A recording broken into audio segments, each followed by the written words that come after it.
All right, I'm going to act like there's an intro for us, so thanks for that intro. Anyways, welcome to Inside Movies Galore.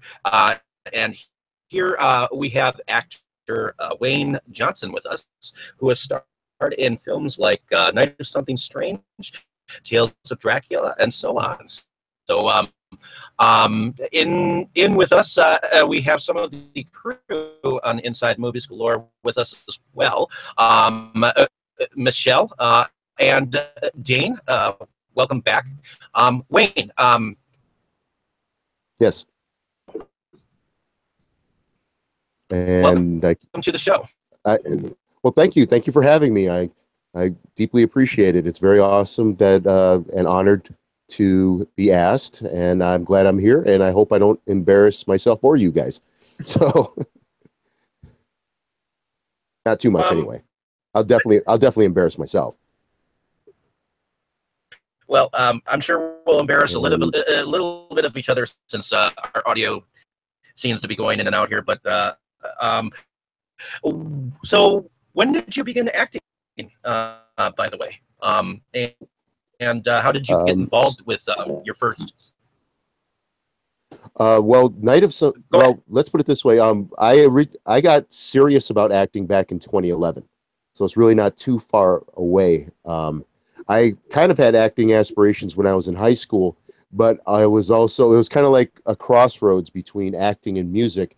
And to be honest, I chose music for a number of reasons, and one of them is not the most glamorous, but it is the most young guys with a lot of hormones and no place to plant them, is basically to get laid. And because I was that kid in high school that no woman would want to touch with a 10-foot pole. So musicians that I was hanging out with and stuff, and although acting seemed to, I did a few things here and there, took an acting class and did really well in it, did some commercials for some other classes and stuff, and everything with that seemed to be easy with me. It just like no effort in a way, and it came natural. But then I chose music. I even have a bachelor's degree in music, so I did get more serious about music and went down that road for quite a while, and got involved with music videos and stuff, and doing that and gyrating around. I mean, where else can you gyrate around in leather pants, without getting arrested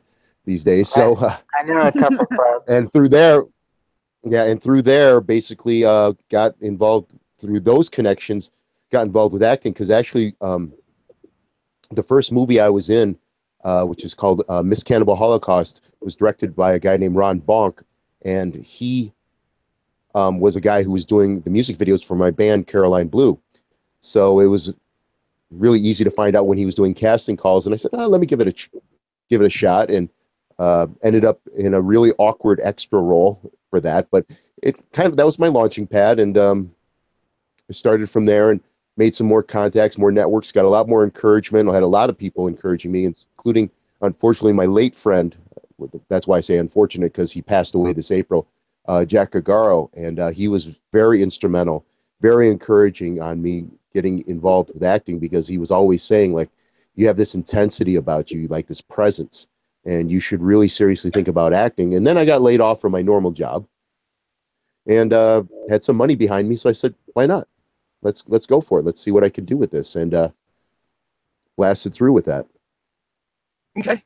Well, I figured I'd start with I see that you've been part of, and see if I can ask you a little bit about your experiences that you've had on that and whatnot. And I figured we'd go through each as many projects as we can and that you have time for. Sure. Why don't we start with so known as Alice?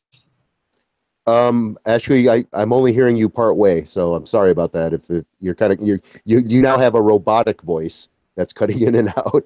So yeah, I didn't catch it either. So I don't know which. Also known as Alice. Also known as Alice. Also known as Alice. Oh, AKA Alice. Okay. That was done. That was done. Yeah, that was done a couple of years ago. with oh, what's the name of the studio? It's been a while because I've only done one thing with them, and they actually moved down to Florida, I believe, the production team for that. That was Alyssa Okay. and Eric, and I was an enforcer in that one. I was kind of like this guy with a whip who kind of enjoyed whipping his victims and had a little bit of fun manhandling the main leads until they kill me, of course. I always get killed or kicked in the balls or both. So usually both. Well, that project, and do you have a favorite experience from it? From it, from AK Alice, it was interesting because when I did the fight scene in the cage, it didn't take that many takes, and it was pretty dark, and we just really just kind of went at it in a way, and the actor that I was throwing around, he was a trooper. He kind of let me do whatever I wanted to him. So, and sometimes Cool. when I do these like fight scenes and stuff like that, I mean, I'm not as bad as I used to be. I used to, it was like almost real because sometimes I couldn't check myself, so to speak. But I would usually end up injuring myself more than like the other actor, except for maybe Night of Something Strange. I injured myself, other actors, and property on that film. But because of the intensity and stuff, and you're just so single-minded and really into it, because I do subscribe in part to method acting, I kind of get sometimes a little carried away, which usually the director's like, yeah, more of that, Usually the other actor on the other side is like, no, But there's little tips and tricks that I learned in time and that can make it look realistic, yet you're not injuring somebody. So, All right. Going on to your next film, how was it working on Night Run from 2011? Night Run was like one of my earliest. It was my first film with Mad Angel Films. Actually, I had been cast in a film called Stone, which was done shortly after that. But he had to do some. The producer, Matt Peters, he actually had to. He needed to do some pickup shots, and then he kind of figured out a way to put me in there. And so I ended up in the few scenes that I was in there.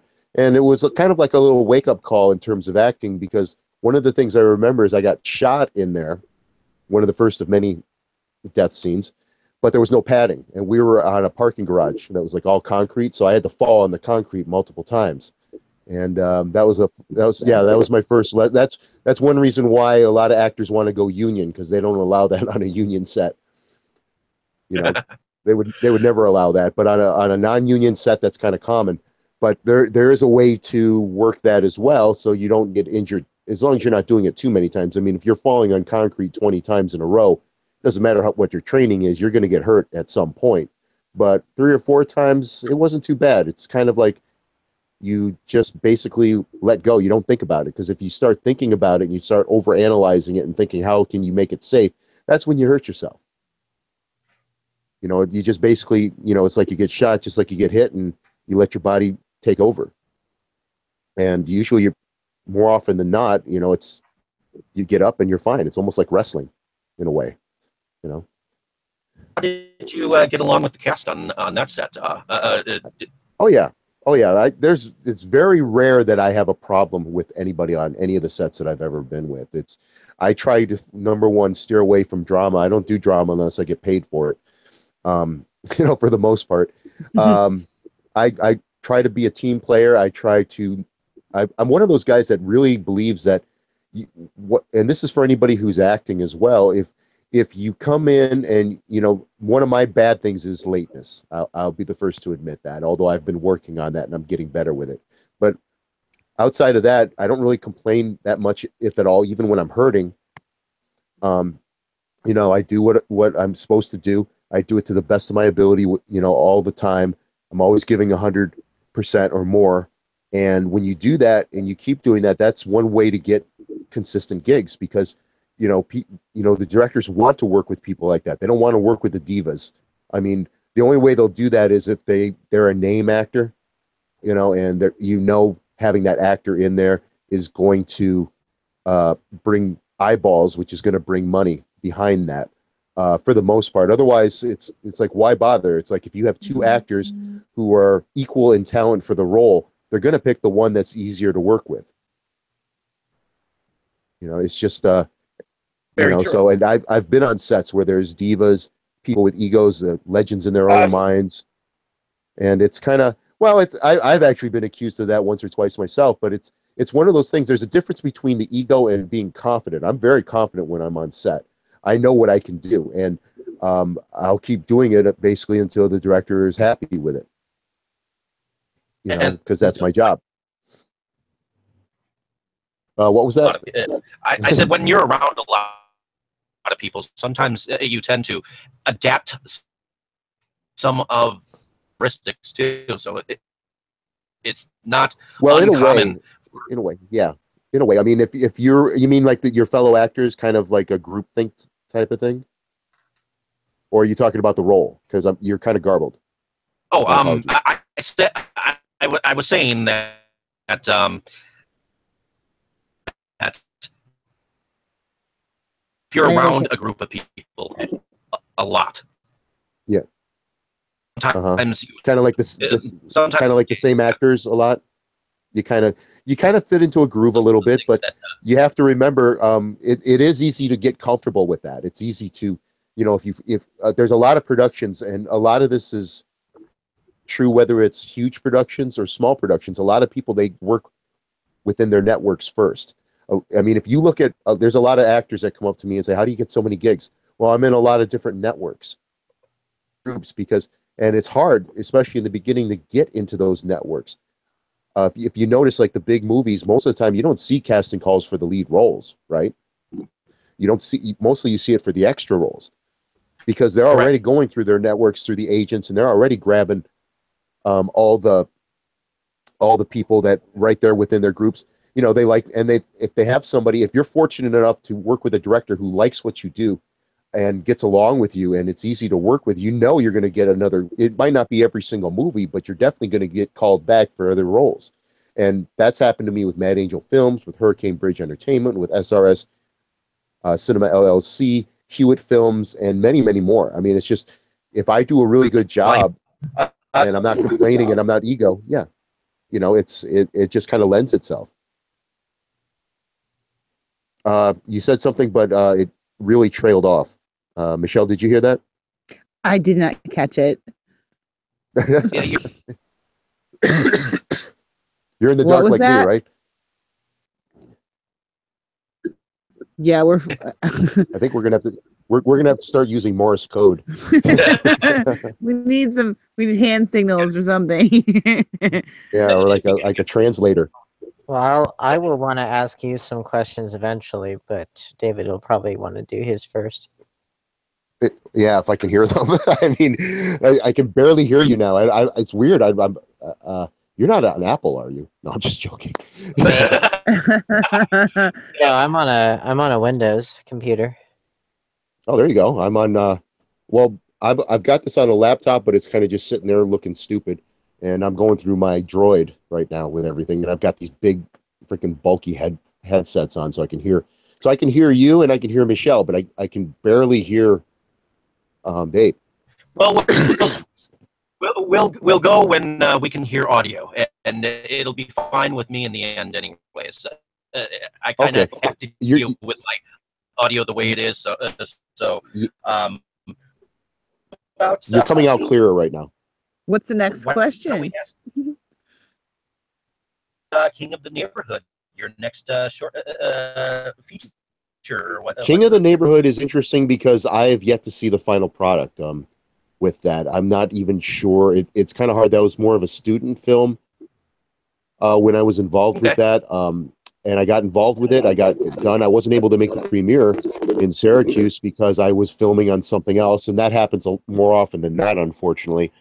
But then he moved out of the state, and then basically it's like I kept trying to contact him, and there was just no answer. And so that happens more often than not, unfortunately, with student films. I mean, one of the things with student films, it's really cool because they have access to a lot of equipment. You got guys who are really serious about their craft, and they're studying and they're learning all the techniques about it. But whether it's because they don't think it's good enough, or whether they don't want it to be seen, or whatever the reason, usually part of the bargain is usually you don't get paid. I mean, usually you get some free food, but usually more often than not, it's like you don't get a copy, and it kind of sucks because that's part of the agreement.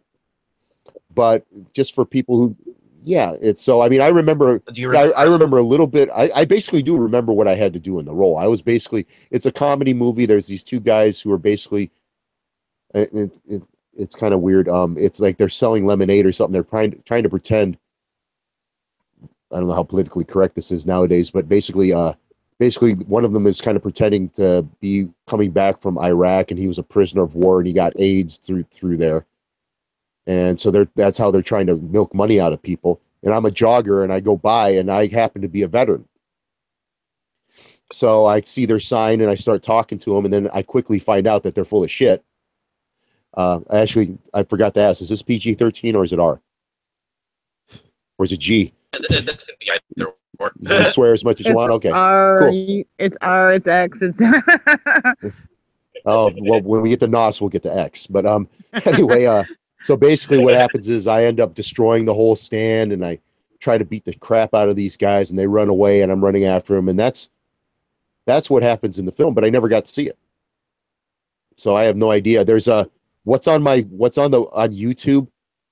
There's a thing up there. There's a trailer. I mean, that's the most I've ever seen, is a real quick 2 or 3 second clip of that. So it would be great if that guy is listening. I would still love to get a copy of it. As per our agreement, obviously there's really not much I can do on this side of it at this point in time, but it would be great to have that. I mean, it's like, if he's looking for promo or something, I mean, whether it's that or not, I mean, I do a lot of promotions, with my stuff, so, and get it out there. So it'd be nice, but most definitely. How about your next project, Stone, from 2012? Stone was the next film that I did with Mad Angel Films, and that was the first time I ever wore a suit in the rain, which was interesting because we actually filmed that, and I actually thought that because there were some fight scenes and all that stuff, and I thought that was my first, I thought that was great. The rain, I thought, added a great effect, but then I was basically told half the actors that were in there just looked miserable. They wanted to get out of the rain. I thought that added a nice cinematic effect to the cinematography, but so we reshot it again, and it's a good learning experience. I mean, the guys from Mad Angel Films, they've been doing it for a long time, and that you can definitely see the level of progression from when they did their first film, which was the original Brackish in 2007, and then they remade that film Brackish in 2015, where I was in that one, and there's a huge growth spurt between the two. So, and they're very prolific. They pretty much release a movie every year, at least one, maybe more, if they can. So, yeah. So, as well as other things on top of that. But Stone was a lot of fun. It was actually, and oh, go on. I'm sorry. Go ahead. If you're talking, I can't hear a single word. David, did we lose you? He's been swallowed up by whatever droid he's talking to. I think the droid came and took him. Yeah, it's. Nope, I'm still here. There you are. I still can't hear you. What about now? Now I can hear you, and actually, that was really clear. Could you say something again? Sure. Go ahead. Okay, that sounds a little clear. Yeah, that sounds a little clearer. That was actually the first role, if I remember right, where I had a lot of lines for that time. Because Miss Cannibal Holocaust, I didn't really say anything. Rise Up and Fall, I had a few lines here and there. Smead, the movie, which was a documentary on a local musician in CNY, Alan Smead, that was just me talking as me. So, I mean, that was fine, but that was just me just going off the cuff. It was like a man in the street interview. Whereas Stone was actually the first time I actually had a series of lines that I had to learn and do, and doing some manhandling and some other stuff in there. So that was definitely an interesting breakthrough for me with doing that. Cool. Great bunch of people, by the way. All the people all this stuff. Everyone's been great. I mean, it's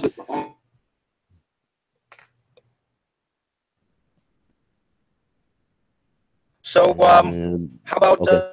how about your project? What was that? Oh, Miss Cannibal Holocaust. That was interesting because that was the first real time I was on a set, and there was a lot of firsts with that movie. That was the first time I learned the phrase "hurry up and wait." I wasn't used to movies at all, and I showed up at like 4:15 on set, and I didn't get used until after 9. And I'm sitting there thinking in my head, what the hell is going on? Why is this taking so long? And which is weird because my record for waiting now is 4 days. Where I had to wait for 4 days in costume, and then they didn't use me. So that it seems like quite a difference between the two. That was also an interesting thing because my first real acting experience, I'm a member of a gang and I'm in a gang rape scene. So welcome to acting, right? Which is, and it's weird because the woman who was involved in the rape is also in Night of Something Strange. That was Nicola Fiore, and okay. And she's. Are you talking about the gas station attendant? What was that? I'm sorry. Said, are you talking about the actress who played the gas station? No, she's the one who played Pam. She was kind of like, for lack of a better term, she was kind of like the slutty girlfriend in the hotel with Dirk, and they were doing it, and I ended up throwing a TV on her head. Yeah, so that was it was really weird because, I mean, again, when you're talking about networking on that set, I ran into Brian Hewitt, which led me to my next film, Rise Up and Fall. That's where I met Jack Gagaro, and I met Ron, and through his network, Ginny Russo was in that film, although I didn't really talk with her at that point, but she's later in She Kills, and she's also the person who, right in the beginning of NOS, I kind of do aerobics with, so to speak, right in the mortuary, So I know I can swear as much as I want to here, but I guess I kind of like that. I'm kind of used to saying aerobics, but that's okay. But that was interesting on so many different levels because, I mean, and like Nicola, she's like almost pure muscle in a way because she's very petite, but she's like, so when it took 3 of us, I mean, she's a method actress too, so she's really going like struggling like crazy. So it did take 3 of us just to hold her down. So, and it was just weird because all of us were like, this really feels weird. And it did. It was just whacked to, especially with me, because that's like my first acting gig and I'm doing this. And it's like, yeah. Like I said earlier, welcome to acting. Since you mentioned Rise Up and Fall, why don't we talk about that film? What is on that film? Rise Up and Fall was with Brian Hewitt, with Hewitt Films, and that was interesting because that actually started as a local TV series in Syracuse, New York, and then he eventually made a movie out of it, and there were so many people involved in that movie. It was pretty cool. It had some music from my band in it. It was the first time where, when I said Stone, I had a lot of lines. This was the first one where I had any lines, really. I mean, Night Run I did, but I can't remember if I did Night Run first or Rise Up and Fall first. Because Rise Up and Fall actually took a while to get filmed and then released. But I was basically just known as Sammy's bodyguard. I didn't even have an actual name. But I was in the title credits, so that's kind of nice. And I guess it's just my presence, my intensity. Brian really liked that, and because of that, I ended up being in his next film, Transformation, which just got a premiere last month in Syracuse, as well as a few other little film shorts. There's a couple of little things that he's filmed where I've kind of shown up and done some stupid stuff, Yeah, But Right. Yeah, Rise Up and Fall was the first Most time I ever shot a definitely. was the first time I ever shot a Alrighty. gun with blanks. So too.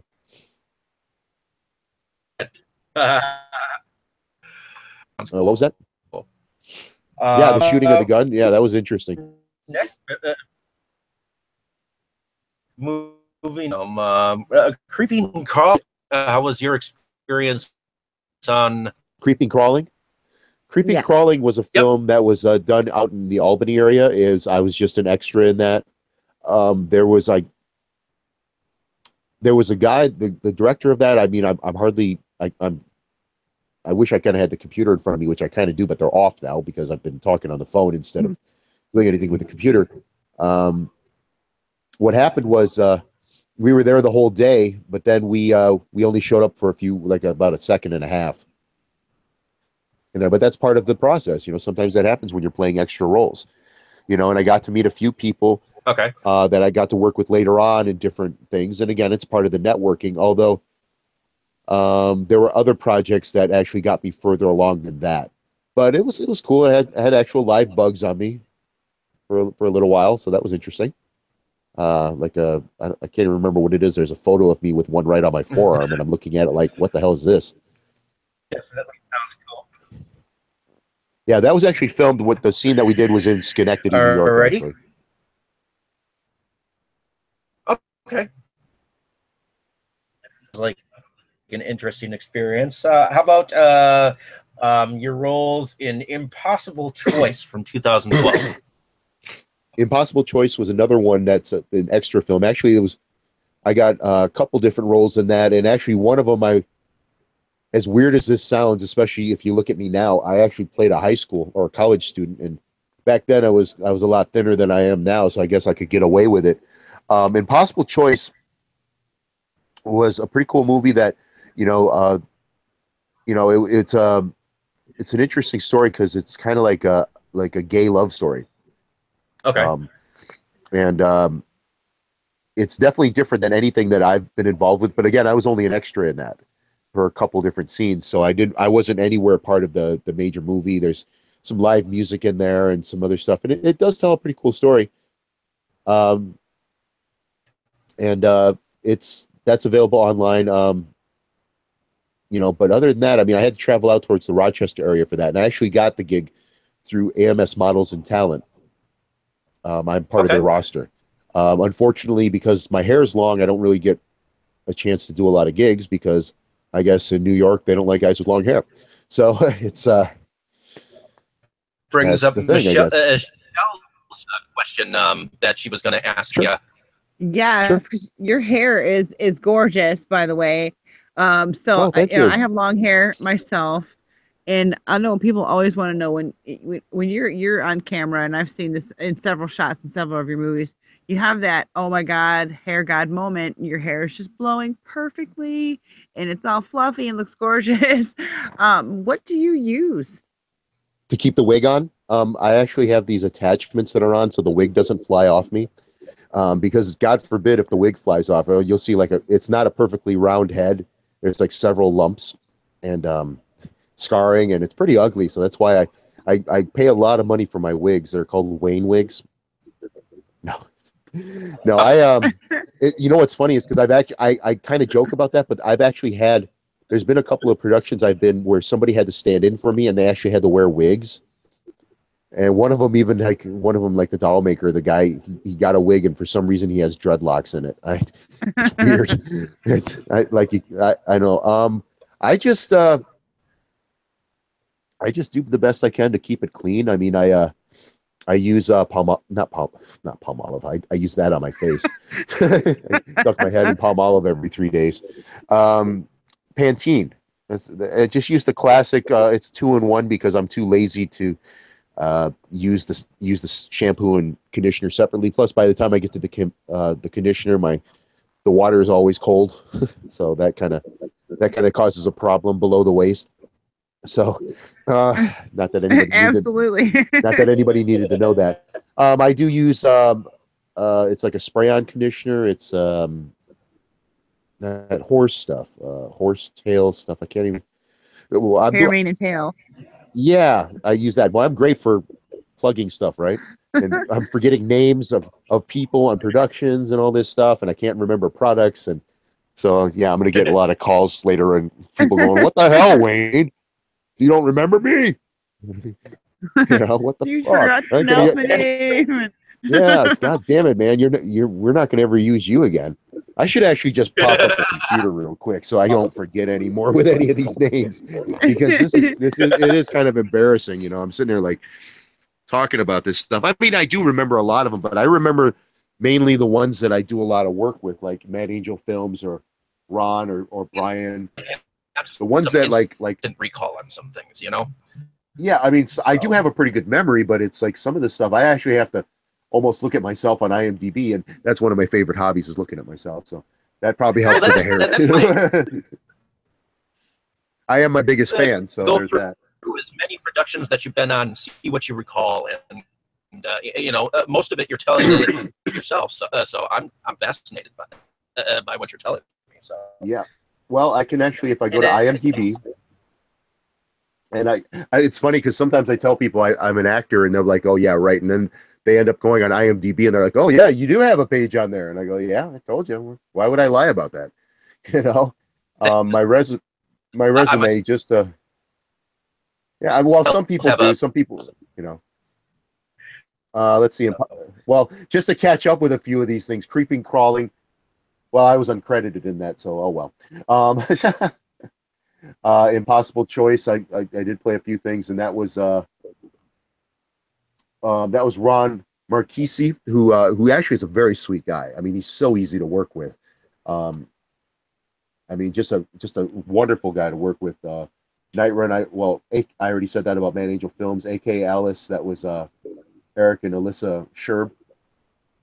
And I can't remember. I want to say Subcat, but that's not their production. It was something Cat Productions or something like that. I'm sorry, guys, I couldn't remember the name, but it's been a while. So I think that was like cool. 2014 or something. But you next took an episode on a TV series with Super Knocked Up. Yeah.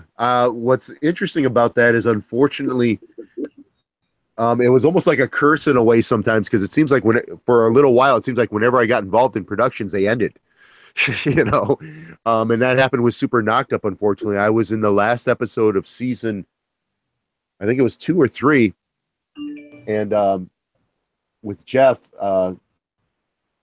And here, now that I'm on IMDb, I can actually find out for sure about this stuff, so that it was I met that Rampage.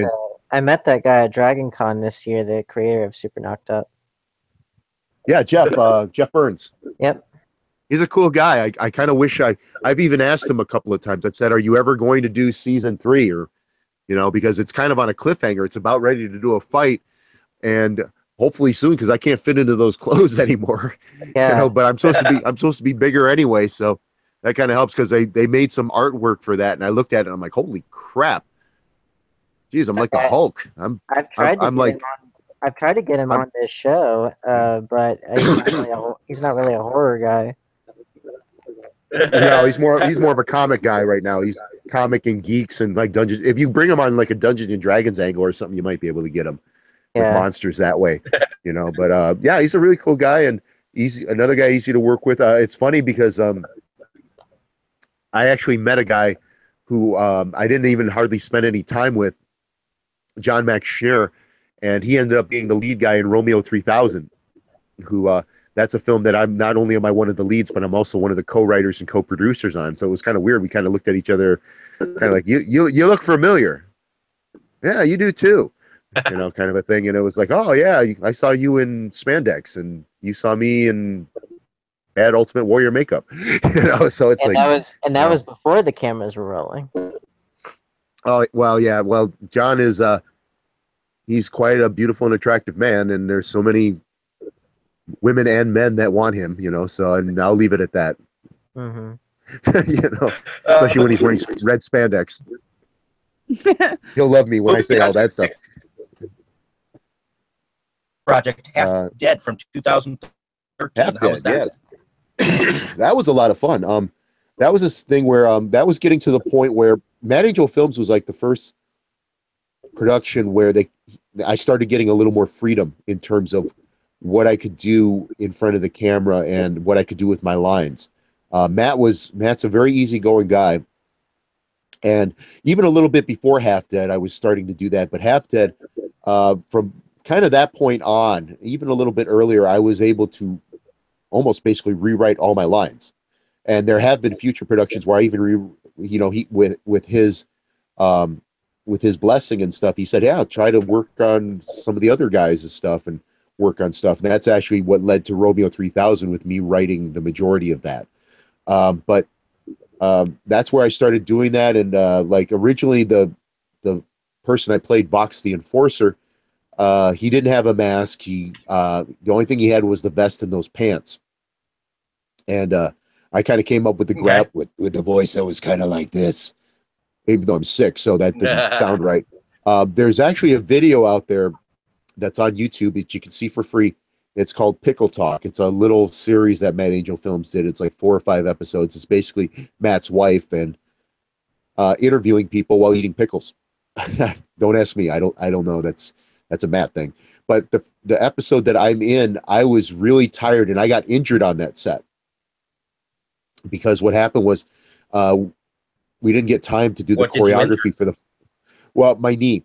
Because what happened was I threw a sidekick to the main lead, Mark Joseph Peak, and what happened was he hadn't gone over the choreography. So what happened was we had to do it on the spot. And when you're doing it on the spot, it's kind of a problem. So what happened was he kind of moved and I overextended myself, and the leg that I was standing on kind of buckled, and I ended up falling on the ground. And for about almost an hour, they started filming everything else around me, but I did finish the fight scene. But cool. I wasn't 100%, which sucked. I was really mad at myself for that because I wasn't able to do the fight scenes like I wanted to. But those things happen. You get injured and stuff like that. So right after we filmed that scene and we were done filming, we went back to this house and we were all chilling, and I was still hurt. And for whatever reason, they interviewed one of the other guys first. And I don't know why, maybe because I was hurt, I was tired or whatever. I just said, I'm not going to get out of the costume. I'm just going to be in character. So when you see that character, when you see that interview, I'm Vox the Enforcer and making all these jokes and stuff. And actually, some people have told me it's pretty funny. And again, it's for free on YouTube. You can see it on my YouTube channel, WWJ Official. It's there. You'll see me holding the pickle kind of in a weird way, like a member of the male genitalia. Not that there's anything wrong with doing that. This is the 21st century or anything like that. Just in case anybody was wondering, I don't bat for the other team. I have enough problems with women. So join the club. Yeah. So it's the next we were on, I think this was actually, wasn't it? Battle Dogs. Yeah, these are kind of out of order, but it's cool though because it's bringing back a lot of memories. Battle Dogs, that was done in Buffalo, New York, and that was actually an original sci-fi movie. You can still see reruns of it occasionally on the Sci-Fi Channel. And it's on Blu-ray, too. Yeah, it was pretty cool. There was this is where I have to go back to IMDb because I can't remember everybody that was involved in it. I played like several different extras in that role to the point where one of the Contagious, even though that scene got cut, all sorts of different characters. It got to the point where actually one of the line directors or producers, he actually, it's funny, we were talking about this because I just did a short film that he was involved in. We were talking about this where basically he had to put me in timeout because it's like, damn, you're everywhere, man. You're here, you're doing this, you're playing this, and I've been told I stick out. Not in that way, but I mean, it's I wish, God, I could make a lot more money that way. Distinct presence. Well, yeah, that's what I've been told. I mean, between the height, the hair, the skin, my complexion, and all that stuff, probably the hair on my butt. All that stuff, it just kind of makes me stick out, and so it's hard to disguise me. So, like when I was in one of the airport passengers, for example, it was kind of interesting because they said wear dark colors, and for some reason it had nothing to do with my Star Trek episodes or anything. I just thought, I just thought everyone was good. We're going to be victims, so everyone's wearing. I knew everyone was going to wear dark blue or black, so I wore dark red. So I'm like a red shirt because I'm going to die, So, and that kind of made me stick out. Plus, my hair was in a ponytail, and I was a little taller than everybody else, so it's kind of easy to spot that how stupid I am, because no matter where I was running in that damn airport, I couldn't get out the door. It's like you see me running towards the door, and then there was another scene with the wolves, and then you see another scene of people running, and I'm still like, it's like I'm doing laps inside the airport or something. I don't know. Because it's like finally I get out, and there's another trademark of me every once in a while you see, because I usually have a hair pick in my back pocket. So, if I could sneak it in, I do. But that was a lot of fun though, and being on a pro set, and there was a few not so things, but actually I did get injured pretty badly on that set, jumping off of because I was playing a SWAT member, and we did the first scene, and that did fine, but then we were filming in an airport, and we had the access to the entire airport that we were filming, which was really cool. I mean, this is an upper level production, and but they actually got access to a SWAT van. So they brought that in, and we were rehearsing, and I jumped out and I landed the wrong way. So it's like you got the top part of the kneecap and the bottom part, and just imagine them just smashing into each other with nothing in between. To the point where I actually I was hobbling so bad later on that night, I couldn't walk without a cane. And, you're a full-time actor, you have no insurance or anything like that. So I came back to finish the scenes I had to do, but basically for quite a while, I was out of action. And, but one funny story about that was, Ernie Hudson from the Ghostbusters. Mhm. Yeah. He was in that movie. And what happened was I hobbled into the bathroom. Okay. And I ended up in, the real big one that's for handicapped people and stuff. So I sit down in there, and there's this guy grunting and groaning in the next stall. He's really going at it. And finally, I get out of there, and it's Ernie Hudson. He's coming out of there, and he looks at me and he goes, "Are you okay?" And I'm like, "Yeah, sure. I'm doing fine." It's like, and I'm thinking, just as a joke in the back of my head, maybe I should go and try to collect that. Sell it on eBay. Who are you gonna call? Number two. What? Yeah. Who are you gonna call, right? So that's one of my meeting. I mean, I got to meet Adriana Richards, who was in Jurassic Park. I got to talk with her a little bit. I got to talk with Debbie Rochon. It's funny that I was actually in a scene with Debbie Rochon, and she did some extra roles, but then she got elevated up to that female cop who she's basically they're behind a barricade, and she's pointed the gun, and all of a sudden the werewolves are coming, and they all start panicking and run. But that was really cool with her, because it's funny because I had no idea who she was at the time. Huh. And I'm like, oh, I'm with the B movie Scream Queen, and here I am, but I didn't, yeah, she is, but I didn't know until after the fact, and she was really cool, very cool to work with. I'd love to work with her again. I almost had a chance to with what the hell is that movie? I told the director I wanted to get involved, but it was like after they were almost done filming is when I found out about it. It's called Killer. What the hell is it called? I want to say Killer Breasts, but it's not. It's Killer. It's Killer Rack. Yeah, Killer Rack. Exactly. Yeah. He's gonna kill me now for not remembering that either. Because it just sounds like something that somebody that with my background, it's like I should be in, but maybe another time, maybe another film. Let's talk about the vampire, which is the first time that you were actually a vampire. Right? The movie The Vampire? The vampire from 2013? Yeah, I wasn't a vampire in that. I was actually like Varg. Yeah, that was Varg. That was kind of what I guess the closest thing you could call was a werewolf. It's interesting because that movie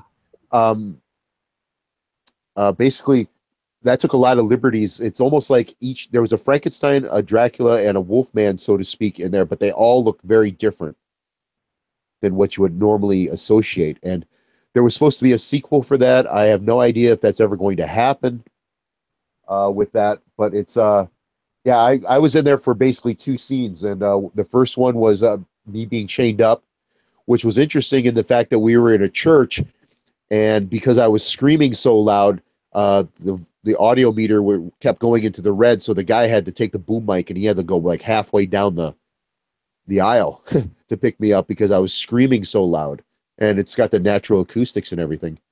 But and it's weird because I was in actual handcuffs, and so they could have just left me there, and I'd be like, okay, what the fuck am I going to do now? You know, kind of a thing. But yeah, and then the second thing is I'm stalking the main lead. So that was kind of a cliffhanger, and supposedly I was going to have a bigger role in the sequel of that, but as of yet, that has not happened. So. Alrighty, and how about let's talk about the short film Memory. I don't have much of a memory of it. I'm just joking. Actually, that was a student/short film done on SU campus, and that was actually one of my more normal roles. I was kind of a good guy in that one, which is one of the things that appealed to me because I don't get to play a lot of good guys, a lot of normal roles. Usually, it's somebody that's very intense, very dramatic. Usually has a very different look to them, which is great. I like doing that stuff, but every once in a while, I like to do something a little bit different. And that was more kind of like a little bit of a sci-fi movie, and that was just a chance for me to do something a little different, and it definitely was. It's I believe it's available online to be seen. And I'm not sure because the problem with me playing good guys sometimes, and this is a lesson that I actually learned on Star Trek New Voyages, but even having said that, every once in a while, it's kind of hard for me to do. It's very easy for me to do the intensity, like the external intensity. You know, like showing it, like especially like a Night on Something Strange. That intensity, I'm reeking of that intensity, and I'm being modest about it, of course. You know, but when a lot of times with acting, it's like, you know, can you do that same intensity while standing still? Can you project that vibe, you know, while you're doing it? That's the challenge. That's where you get into the craft of acting, where you can evoke the same type of feelings and project that intensity, but you don't have to be so showy and so dramatic and sometimes cheesy. And I'm the king of cheese. So, you know, it's like, you know, especially after Night of Something Strange, but you know who did that? You know who did that really, really well not too long ago was J.K. Simmons with Whiplash, as far as being intense without having to be all that showy about it all the time. Yeah, I'm still working on that because that's something that you know, if I can get that down, then you can't stop me. You know, it's basically, I mean, it's so easy for me to be the external showy intense. The internal one, I can do it to a degree. It's not where I think it should be yet. There was a short film I just did recently.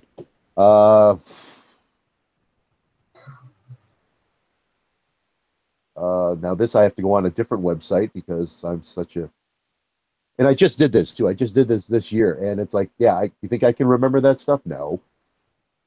Just okay. So I'm where am I here? I have to go to my official site. A little plug there. It's WayneWJohnson.com, and then you go to the chronology. Under actor, there's chronology, and it's currently called The Lamb. I did that out in Albany, and there was a point where I had to show how pissed off that this guy was making me because he wasn't doing what I wanted to, but I couldn't be showy about it. I just basically moved closer to him and had this stare, and it just had to have this intense where basically got to the point where he was basically crapping his pants. Not literally, of course, but I mean just for that effect. So kind of like Derek Goats. Well, no, we're not in Madison County, but you know, where men are men and sheep are afraid. But it's not. No, I'm just joking about Madison County. It's a great area. Although I've heard that about that area, among other places. But so to each their own. If that's what they want to do, as long as it's consensual and you're not hurting yourself and other people, then do whatever you want. But exactly. Yeah. So let's talk about. You might be hurting others with the residual smell. Yeah, that's why I use a lot of Axe. Mm-hmm. A shower in a can, you know. How about your Lady Collins In and Out of Time, where you were Okay. Captain James? Yeah, that was interesting because that was the sequel to Slade Collins and the Tree of Life. Just to go in order, in that movie, excuse me, in that movie, the first one I was General Czar, which is weird because I was supposed to be an ex-Navy SEAL, so I have no idea where General came from. But and he's basically the leader of this mercenary group that's cutthroat, and that was great for its time because I definitely had a lot of lines in that one, and I got to modify virtually all my lines and even some other lines, and got to do some cool fight scenes and do all that. And but of course, in the end, I get killed off. But then Matt wanted me in the second one, and it's like, well, Czar got killed off, but there's time travel involved. So the role I played in that one is Captain James T. Morris, and they go back to World War II, so it's like Czar's father. Okay. But I always like to have different looks and different, like really different characters and stuff. So I'm the one who came up with having him have the mustache and not a fake one. This had to be a real one because I've done some stuff with fake mustaches before and they look so fake. So I wanted something real this time, and I also adopted a Southern accent. And plus, it's the 1940s, so this is a guy who the modern women hate this guy. And actually, there was a woman on the set who was very much into that, and she would tell me over and over again, Wayne, I love you, but I hate your character. And I'm like, that's good. I'm doing my job. Because this guy, plus he had this Southern charm, and he had these little Southern slang sayings and stuff, and so, and that movie's out, and I'm waiting for the director's cut because, of course, my favorite scenes get cut, of course, more often than not. So, oh well, but that was a lot of fun. Both of those were a lot of fun. About the sequel, you can also talk about the first one, the Tree of Life. The first one, actually, the fight scene I had with the main actor Ryan Santiago, who played Slade Collins, towards the end in the cold, a pretty intense experience because there's no CGI or anything. We were actually like in the middle of January fighting, and I didn't find out until I fell down for the first time and had to lie there that we were fighting over a thin coat of ice. So picture your flesh in freezing temperatures pressed against ice and having to hold it there. Not fun. I got bruised up pretty badly. I've got pictures. I got bruises all over myself. Ryan's was the same way. We were pretty bruised up, and we were throwing ourselves all over the place. And sometimes, I will give this to Matt. You look at some of the shots. It looked like they were connecting really good.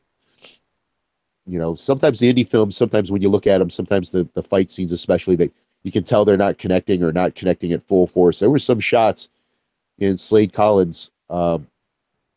In the Tree of Life with me and Ryan specifically, where it looked like they were going full force. So hats off to Matt on that.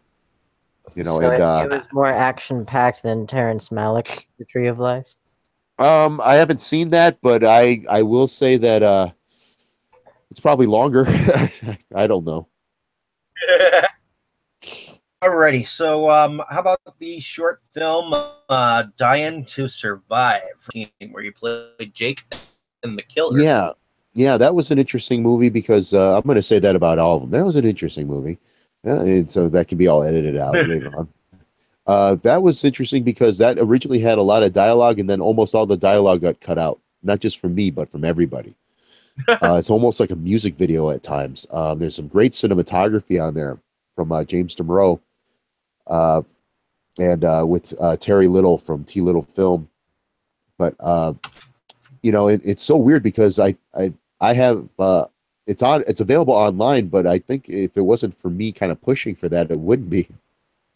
But anything that I do, I always like to promote and show off and stuff. Even it's for some people. I mean, everyone's subjective in their taste and stuff like that. And there's some interesting stuff. I didn't get to speak at all, really. I don't think. If I remember right, maybe towards the end when I was unmasked and they were showing some stuff, but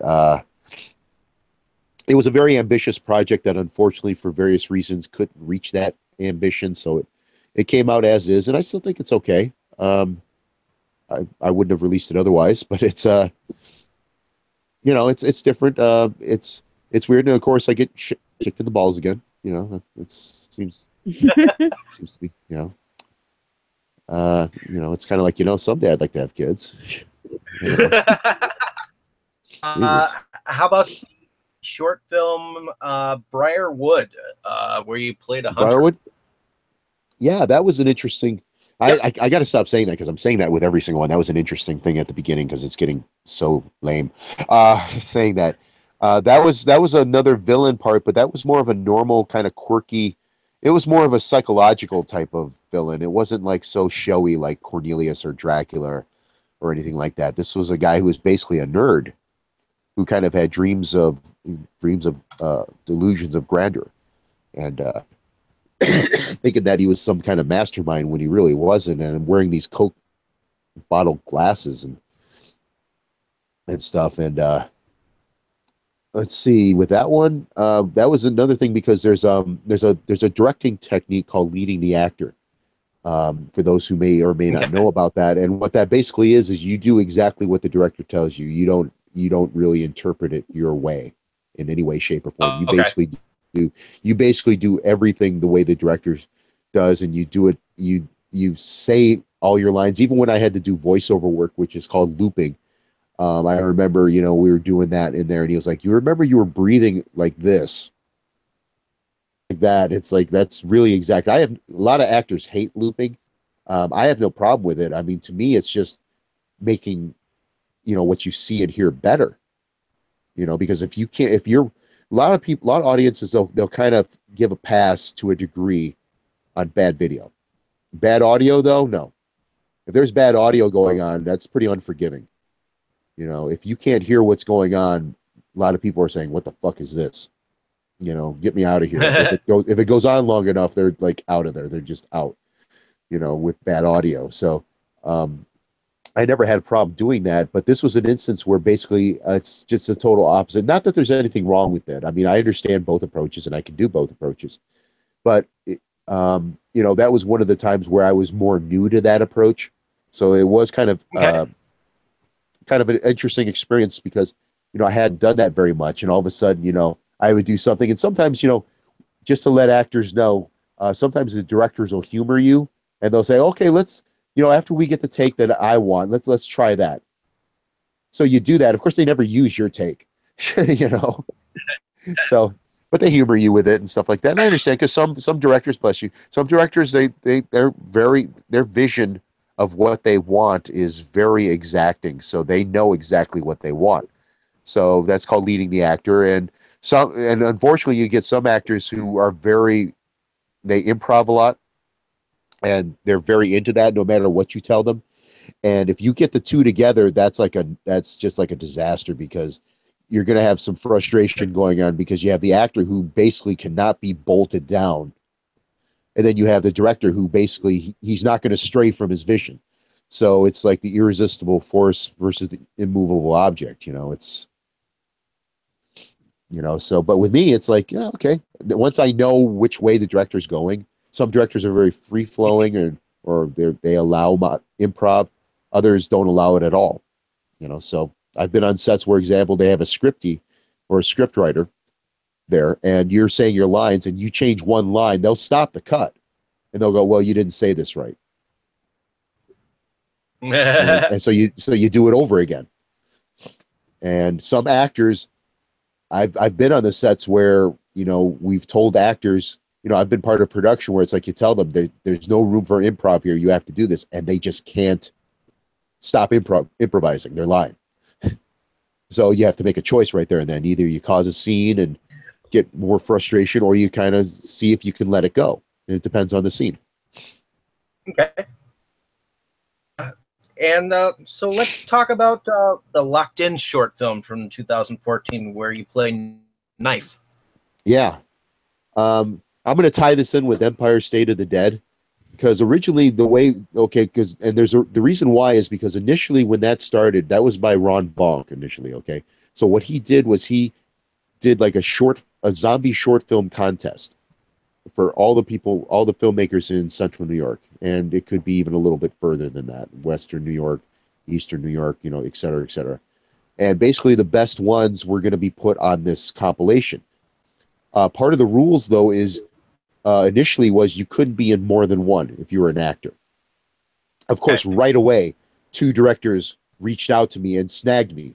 One of them, Brian, didn't even ask me if I wanted to do it. He just immediately announced I was in his film, which was Locked In. And the other one was Blessed Are the Meek, which is from Mad Angel Films.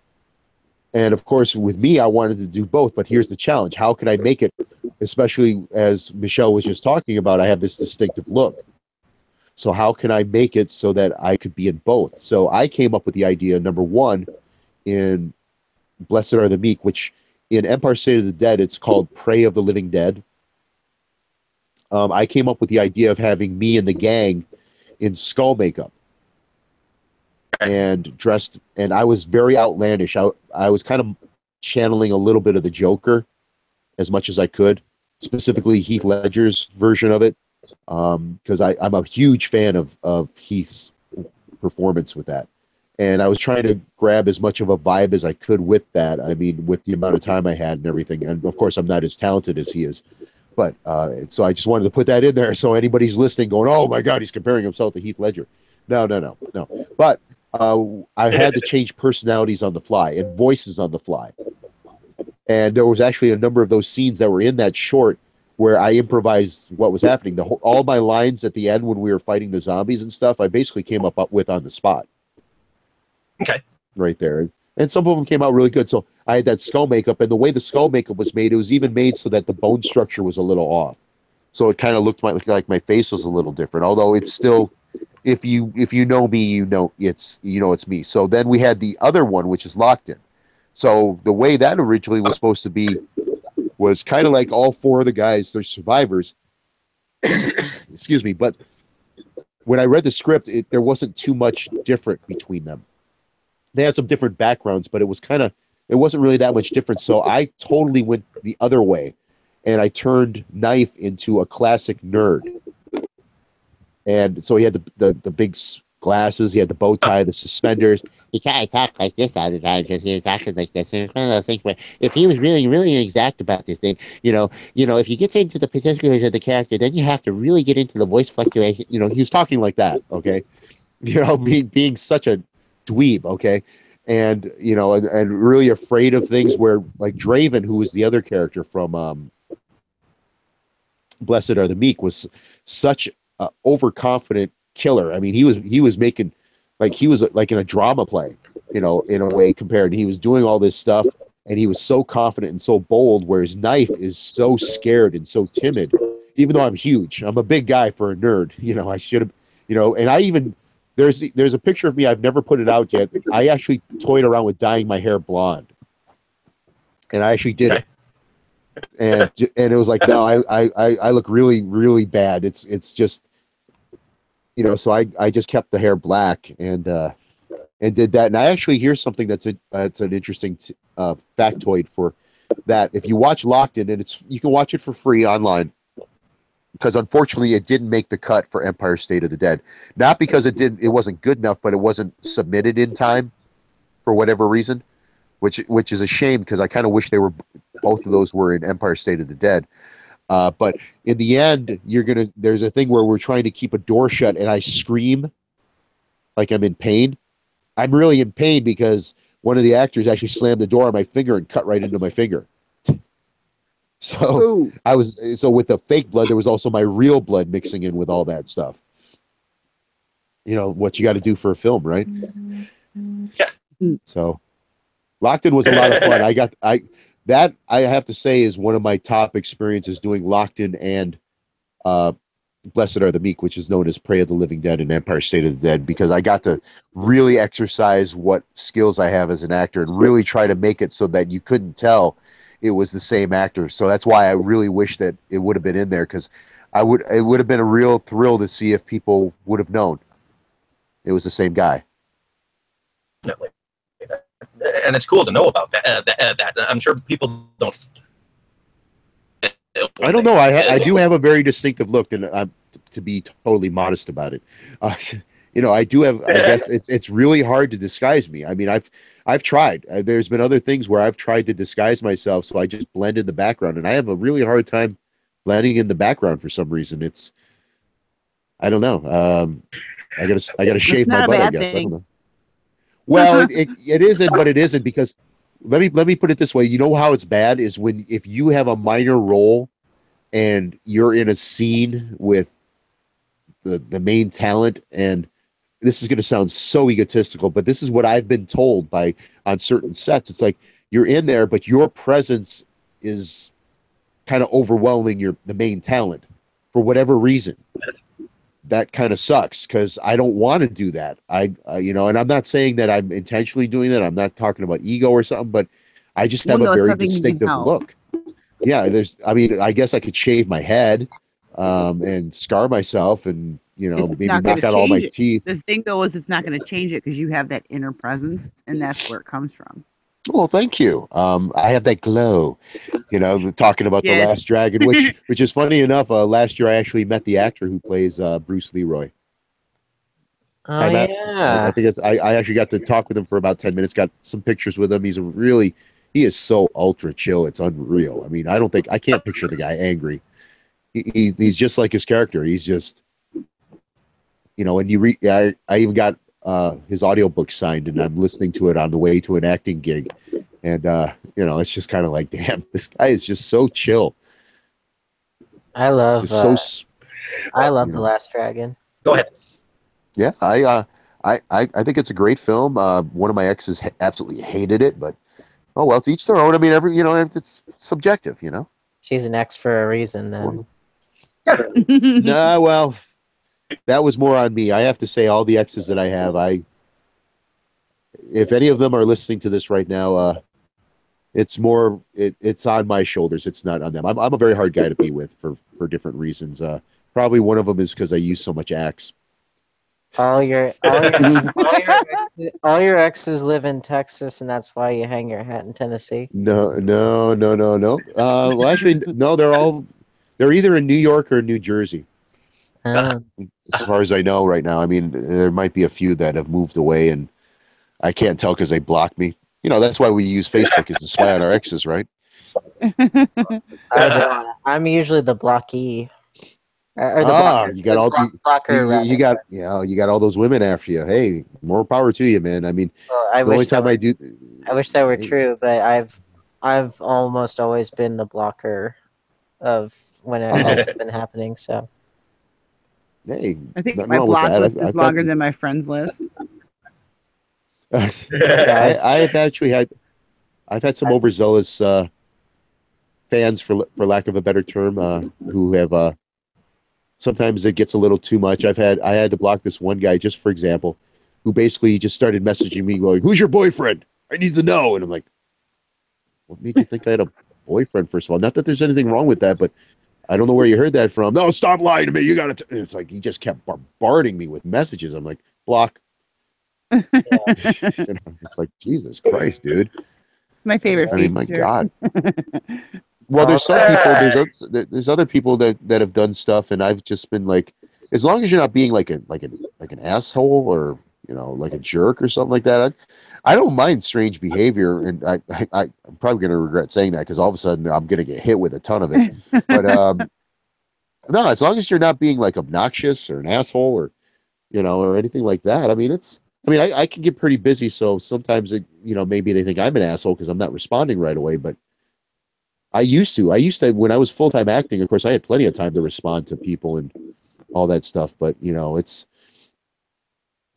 anybody who's actually seen me at a horror convention at a table with Nos or anything like that, they know I'm easy to approach.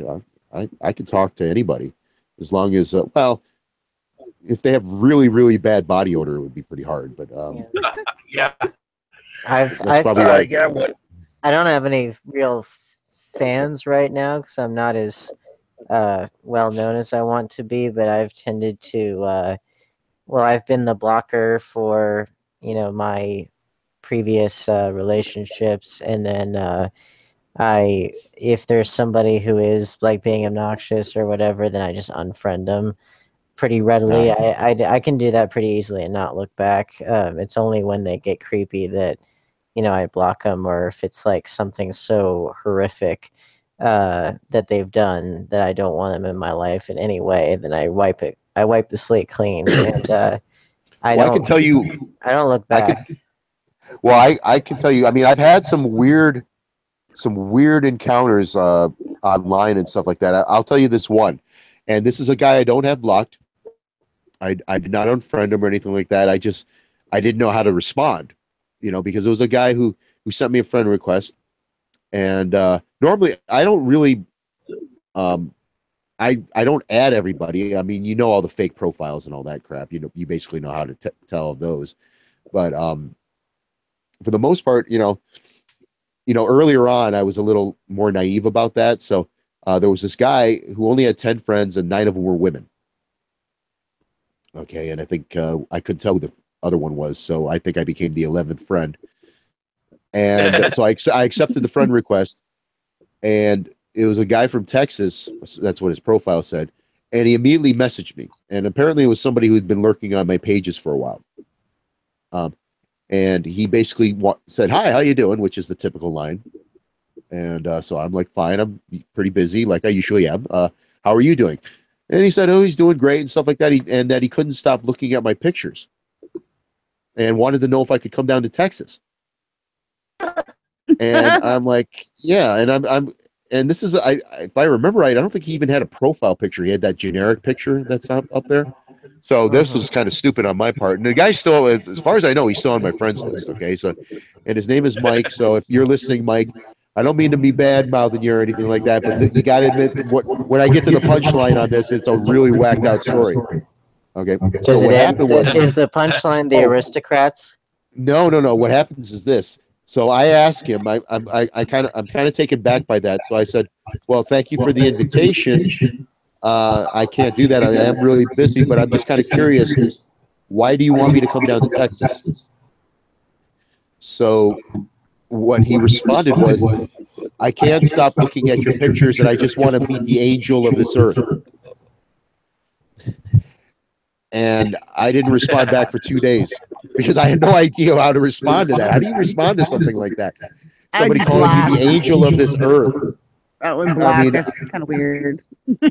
Well, it is, but he was pretty harmless, and I think at some point I think he kind of kept going, and if I remember right, I said, "Could you kind of stop doing that?" And he said,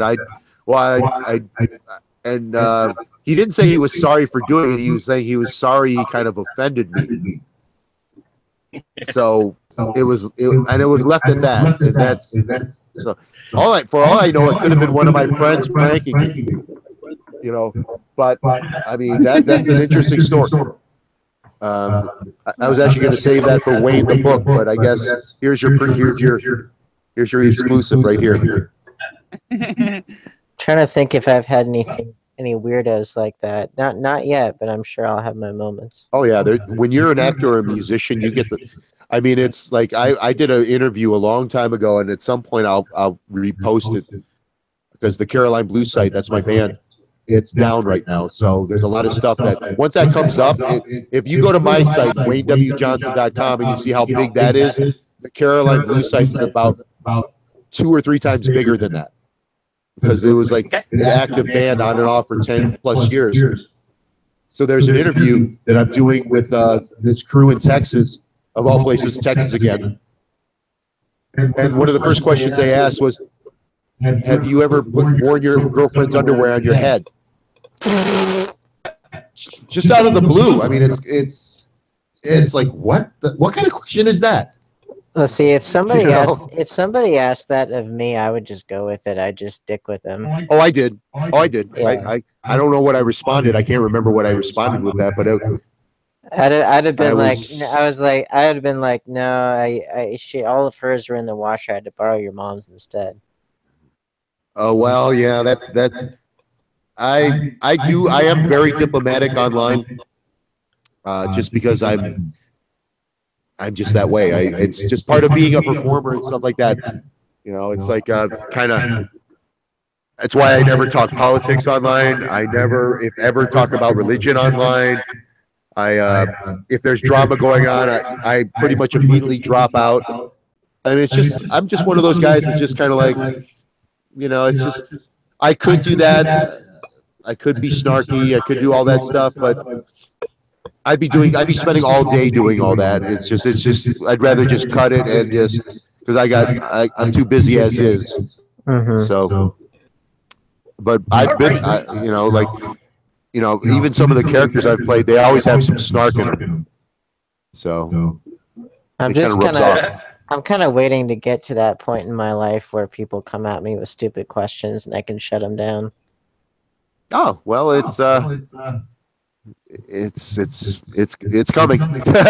I hope so, because I have people who ask me stupid questions today, but I'm not really in a position to have some kind of witty comeback, even though I've already made the witty comeback in my head. There is a certain magic to having that point in your life when you can really kind of lay the smackdown, as The Rock would say. Yeah, my namesake, Dwayne Johnson. Exactly. How dare him, man? Which actually, the film. There's a. He's a big boy. He is, in more ways than one. There's a movie. There's a movie called BC Butcher, and which Kansas Bowling did, and there's an actor in there whose name is Dwayne Johnson. And no, it's not Dwayne The Rock Johnson. It's just some guy who and I think he is a big guy, but he happens to be named Dwayne Johnson. It's so amazing because if you go on IMDB, one of the reasons why, some people say, why is it Wayne W. Johnson? So whenever I do interviews or anything, I try to stress Wayne W. Johnson because already on IMDb, there's over 25 Wayne W. Johnsons, I think, or Wayne Johnsons at least. Yeah. There's over 300 Wayne Johnsons in Central New York alone. Go through. It's a very common name. Absolutely. We'll go through for any of the young kids out there who remember the white pages. White pages. What's that? Exactly. I don't even know what that is. Well, see, I remember as a kid when we are you being racist? No, I'm just joking. The white pages, they're yellow Caucasian pages. Yellow pages, red pages, black pages. But yeah, when we used to get the white pages, like any major metropolitan area, if you were to go through the white pages, look up the 10 billion Michael Jacksons. There's a ton of them, but there's only the one that anybody remembers. Right. But there's or even a name like George Washington. It's like there's the one everyone knows, and then there's a bajillion of them. Yeah, so that's one reason why I always, whenever you see my name anywhere, it's Wayne W. Johnson. So that's one of the main reasons, and I've been doing it for so long. It's just like it's almost hard for me to go back to just Wayne Johnson because I've put that W for so long, and for the people who want to know, it doesn't stand for wanker. So you sure? Or wants. What about WAD? It could be a WAD, especially after NOS. After what I did in NOS to that cop, it's that's my claim to fame, a masturbating jizz acid zombie. So, but I'll take it, man. Oh, have you seen that movie? You haven't seen Night of Something Strange yet? Me? Yeah. All you guys. Have you guys seen it? Oh, I watched it. I have it in my collection. But I didn't get a chance to watch it before this interview. I'm sorry, but I will watch it. You're in for a treat, and if you can, watch it with a group of people. Yeah. Oh, you need to. I have the limited horror pack exclusive Blu-ray of it. Oh, okay. Yeah. Cool. That's there's going to be another version of the Blu-ray coming out at some point too, and they'll have like the one that you have right now has Jonathan and Ron. They're the directors. Well, Jonathan's the director. Ron is one of the producers, and they're both involved in the writing. I think it's more Jonathan than I can't remember the percentages for that, but they're the ones that are doing commentary during that part of the Blu-ray. It's so weird because there's an echo going on. So I'm speaking and then like a second. Yeah. Someone has a speaker on and is too close. It was on too loud and is too close to it. That's okay. Oh, that's There better now. There we go. There we go. Okay. Nope. Now it's back. Oh well, that's okay. But they're the guys. Jonathan and Ron are the guys talking through that whole thing. But I think there's going to be another version at some point where it's Jonathan, me, Trey, who is the lead actor, Dirk, and Brett, who is one of the line producers in NOS. And we all just hearing all four of us going through where we're watching it and going through all the behind the scenes stuff, and it's very informative. So I hope that comes out soon. Sounds fun. Oh yeah, we were all laughing at times because we were reminiscing because when we did NOS, that was back in 2011, and then it got released in 2016. So a lot of time had gone by. I mean, I had already done some work with Jonathan and Trey in a movie called House Shark, which is going to be released next year. It just premiered at a film festival earlier this year, and it actually won a couple of awards already. And is it a delightful domestic drama about a shark that is a housewife? No, it's actually a shark that's in a house, and I play a character called Darth Squanto, who hunts sharks on land. And I'm kind of a whacked out Sith Lord, I guess. I hope we don't get sued by George Lucas. When the shark lives on the land? Yeah, it's actually in the house. You first see it coming out of the toilet. It's like that short-lived Teenage Mutant Ninja Turtles ripoff, Street Sharks. Yeah, I mean, there's a trailer online on YouTube. It has like over, I want to say like 200,000 hits or something. I mean, it's gotten a lot of hits. You know how popular sharks are and stuff. So. Yeah, so it's on there, and that's what I was talking like earlier about the network. So you got Ron and Jonathan; they're the producers and stuff, and like Jonathan's doing a new movie called Johnny Z, which is like zombies plus martial arts, and he's going to be doing it later this year, and has already got a lot of the people from NOS involved in that. And She Kills, which is kind of like the sister movie of Change, and I was involved in She Kills briefly, but. So it's that's a movie to grab if you ever want to watch a double grindhouse kind of movie in a way. You watch She Kills first, then watch Night of Something Strange. In a way, they're kind of in the same universe in a way. I like shared universes. Mm-hmm. Yeah, because you'll see a lot of familiar faces. How was your experience in To Happen to Hold? To Happen to Hold was great because number one, that was the very first set I was in. And this was done before Battle Dogs, but this was a major movie set. This was a $20 million movie set. This was out in Virginia, and I was still filming with NOS at the time. And what happened was one of the actresses there, she actually gave me a heads up that they were looking for extras for this film. And they were looking for Native Americans, which I don't have any Native in me, but I definitely play one on TV. So I said, yeah, but the only problem was I had no idea how to get home. My ambition was and my drive was so strong at that point, and it still is, but I mean, especially at that point, I mean, I'm in Virginia and I'm watching my ride back to Syracuse, New York, drive away. And I'm like, okay, so now how am I going to get to the set, let alone how am I going to get home? But I got there. I did my work. It was my first time I actually got SAG eligible because of that. So I can join the union if I ever get $3,000 to do that. But it was my first time being on a major set. They actually built, it was colonial times. They actually built an actual colonial fort.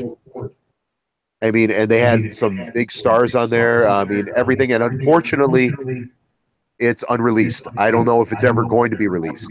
That's part of the business too. Sometimes that happens. I've actually been in, there was a Star Trek New Voyages episode where I played a Klingon warlord. all that stuff ended up on the cutting room floor. I can't even get a copy of it. So it's like, unfortunately, and I was told I did a great job by a lot of different people, but all I have is one photo, a couple of photos of me and Klingon makeup and everything like that. So hopefully someday another Star Trek fan film will pick me up. And I love playing Walking Bear, but I would love to play a Klingon or an Orion or something like that. I love having a different look. Yeah. So definitely. Let's talk about. But to have the whole. Let's talk about that was the Challenger. Another extra film that I did out in Albany, New York. That was a very long day, and actually we had to drive back home in a blizzard, which sucked. That was like a 3-hour drive. The Challenger, actually, one thing that was really that really struck out on that movie, and I actually need to do a quick check here. That was the last film with Michael Clark Duncan. You remember him from The Green Mile? Yeah. And it was really cool because they were doing a scene and he was like a coach for the fighter. Okay.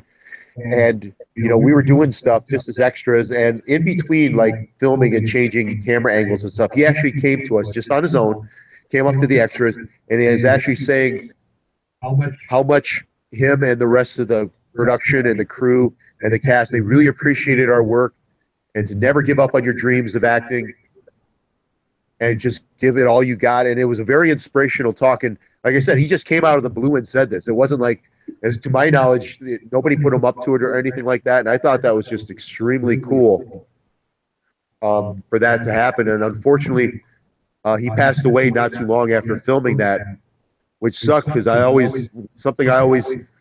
I mean, just for the fact that he passed away, of course, but also something that was in the back of my mind was like, maybe one day we would be on a film together and I could come up to him and say, do you remember the Challenger and you had that talk with all those extras? Well, I was one of those extras, man. And I just wanted to say thank you, you know, for doing that, because you didn't have to do that, but you did it. And it was, I know a lot of people, including myself, took it to heart, you know, but I never got a chance to do that, unfortunately. So, well, that was that's definitely unique. And in that film, I actually, that's one of those films where you're an extra role and you have to kind of, you watch it on your computer and you have to watch frame by frame to catch yourself. Yeah. Because you blink and you miss me. More often than once. That actually happened several times in Battle Dogs. You blink and you miss me. And I actually, to the point in Battle Dogs, I actually took screenshots of where I was. And if you go on my acting page on Facebook and you look at that thing, you would think I'm all over the movie. But when you watch the movie, it's like, shit, I don't see him anywhere. Except for 1 or 2 times, maybe 3. You know? So it's like, there's one good scene in Battle Dogs, going back to that real quick, where I'm in a scene with Wes Studi, and you see me, and it's when it's where he's shooting a werewolf with a Nerf gun. So it's not. I mean, it's painted black, so it looks like a special gun, but it's actually a Nerf gun. Well, let's talk about Dracula, which was how I was able to. You were able to. I was able to connect with that. Excuse me. Tales of Dracula was an interesting story because I wasn't the original Dracula. They already had hired somebody, but he dropped out before they started filming. So they did auditions, and Movie Mike, he's the guy who does the cinematography of that. He was already on my fan page, so he reached out to me and said, hey, did you know that these guys are looking for a Dracula? You'd be perfect. So I went down there and I auditioned for the guys, and I got the role. And it's interesting because, you know, it's based on the Universal Dracula, but of course I have long hair. But that was actually part of what they were initially looking for anyway. And I think they were initially also looking for the goatee and all that stuff. But of course I didn't have to do that. But okay. That was a great experience with that. Great cast and crew. There were a couple of times where I was in pain on that film due to the contacts. There's nothing like filming while you're in pain. So, Especially when your eyes feel like they're bleeding. Well, it kind of feels it in a way like Like you have glass in there. like someone's scraping, like with a razor blade. They're like scraping your eye, like layer by layer. So that's not fun, but it's sometimes you got to work through it because I wish the contacts that I would wear, I wish they were prescription because that would be so much easier. But they're not. So so. But you definitely enjoyed the role. Oh yeah, I love playing it. There's supposed to be a Tales of Dracula 2 supposedly being filmed. It was supposed to be this year, but I guess it's going to be next year. But I don't really know too much about it. It's Tales of Dracula. Dracula meets the Wolfman. So it's going to explain the origins a little bit more of how the Wolfman came about with all this stuff and how Dracula met them, and there's supposed to be an epic battle and all that stuff. And of course, it's all in line with the 1940s Universal with some Hammer thrown in. So, well, and not to mention the fact that Dracula meeting the Wolfman, that was an unproduced script that does exist. The original script for it does exist, and it was supposed to be a Universal monster film from the 40s, but for whatever reason, Universal never made it. But it is real. It is real. It does exist. You can. There's a James Rolfe review of the script, so it did exist, but it makes me wonder how similar it is to this one, because I mean those guys are such horror fans from that era. Mm-hmm. I've learned a lot through them. Although, having said that, they actually had me watch Bela, of course, from 1939, but also the Dracula from 1979 with Frank. Frank Langella. Yeah, Angela. Yeah, so I kind of combined both of those through a touch of Christopher Lee in there and a little bit of myself, but I specifically didn't want to make it too much like me. I really wanted to stay true because everything else was staying true to the Universal movies. So outside of my hair and the fangs being in the wrong place, because I can't wear the fangs actually like a traditional vampire. They don't fit, or at least the ones that I was wearing at the time. So that's why I have more of the modern vampire kind of look to me. Mm-hmm. In that sense, plus the hair. I mean, the hair kind of lends it more to Interview with a Vampire. Do you have a that you have from Tales of Dracula? Do I have a what? Do you have a favorite moment or scene from Tales of Dracula?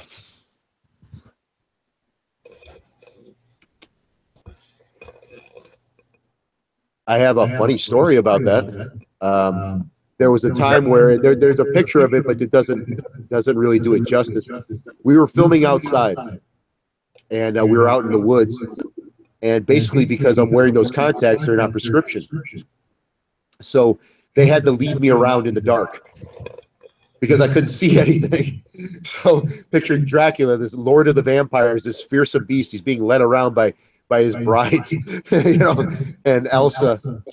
That probably happened when Dracula got too wasted one night. His brides had to lead him around the house. Well, there's a lot of beautiful women on that set, so I had no problem being led by the ladies from that set all over the place. But it was just so funny to me. I'm like, I can't see 10 feet in front of me. Like, if you guys just left me there, I'd probably stand in the same spot by the morning. Because I'd be banging into too many trees. You'd be banging trees? Well, that's another movie. That's more like Nos. Yeah. I have Cornelius will bang Cornelius will bang anything that's breathing, and if they're not, then we'll talk. But it's so the Jim Carrey Grinch. He had contact lenses that covered his whole eye, and apparently they hurt so much that there were a lot of scenes where he just could not have them in, and I think they had to touch up with digital later. So I might experience that later this year or next year, because there's a script that me and Matt Peters from Mad Angel Films, it's kind of been like in the back burner for a while, but I'm doing them. It's his story, but I'm filling it out with the writing, and I'm the lead role in that. And that role would require me to wear those solid black ones that cover your entire eye. Mm-hmm. It's never easy for me. I'm kind of phobic about anything involving my eyes, so you're braver it than can me. be touchy. I mean, I wear contacts normal. I've worn them for so long that it doesn't bug me. But like for example, they wanted to have contacts with Frankenstein. So I'm there trying to put contacts in Joe's eyes, and I'm not doing very well because of course when you're trying to put contacts on somebody else, it's extremely touchy because of course it's such a delicate area. You know, when it's your own eye, it's one thing, and when you're used to doing that, but trying to do that on somebody else, it's, you know, I'm horrible at doing it. So I think we ended up not doing that with him. If I remember right, I think it was me mainly wearing the contacts just to make it a little different. That and the teeth and the hair was enough, so they have their own Dracula. To the point where when I played Dracula in Batal de Sang, the director for that, Mark Dickinson, he actually had to ask Joe for permission because that particular Dracula, Joe owns the copyright image to. So, and Joe didn't want that in there, so I had to create a different Dracula, that was part of the appeal of playing that. Plus, it was supposed to be a silent film, so, and I'd never done a black and white silent film before, so that was a kick. I have doing that. Plus, I had to play a different Dracula. Yeah, it's great. I'd love to actually do some more of that because it's like an art form in and of itself. Especially when I started studying like the old black and white silent movies. Well, and, it just so happens that I wrote and directed and produced my own little silent short film. Oh, awesome! Yep, which it's called Eternus. I can send you a link to it after we're done, but it actually played at the American Horrors Film Festival in Milwaukee, and you know, it's got a lot of critical acclaim from Peyton Reed, who directed Ant-Man, Lloyd Kaufman of Trauma fame, and then Charles Kyoto of the Kyoto Brothers. Loved it. Nice. And it was one of only 3 films in the entire UNC Chapel Hill Communications Department to be sent to Eva Marie Saint and her husband to view. Oh, nice. Mm-hmm. Yeah. So, and I think you'd really like it if you like silent films, because those are like some of my all-time favorites. Or silent film. Definitely send me that link. That would be great. I will. It came out of a very kind of dark time of my life, but that's, I think, where a lot of the best art comes from, is from a kind of place of deep pain, and then you are able to make something good out of it. Yeah, I mean, like I can totally relate to that because part of if you listen to Caroline Blue music, more often than not, it's about my wonderful experiences with love and how bad I am at it. And well, that's so like that's there's songs about cheating and all that stuff, and there's certain types of relationships that I've been involved in where sometimes if I need to channel anger, anger is very easy to channel. It's the controlling of it that's a little more of an art. I always say I liken it to like gasoline. You know, you can use it like a car because it is very volatile. It can explode under the wrong circumstances, and that's the same with anger. Anger can be very productive and helpful if you use it the right way, but it can very easily turn into the wrong way, and it can be very self-destructive. To quote Ducard from Batman, to quote Ducard from Batman Begins, you know, your anger gives you great power, but if you let it, it will destroy you. Yeah. Mm-hmm. Exactly. Which, that's actually, speaking of love, that is what Eternus is. It's actually a love story, but it's done through a very Cabinet of Dr. Caligari kind of lens. And it's sort of, it came out of my own talking about the breaker upper, I had broken up with my first and as of yet only official girlfriend before I made it, and lost a bunch of friends, and was kind of alone through my senior year of college, and it was just a miserable time. But out of that darkness, I made this film, and it's something that everybody who sees it, I think, can resonate with the feeling that went into it, even if they don't know the whole story. Yeah. Awesome. I mean, there's a lot of great art that comes out of anguish and pain. Mm-hmm. I mean, even Cornelius, I mean, he's just looking for love.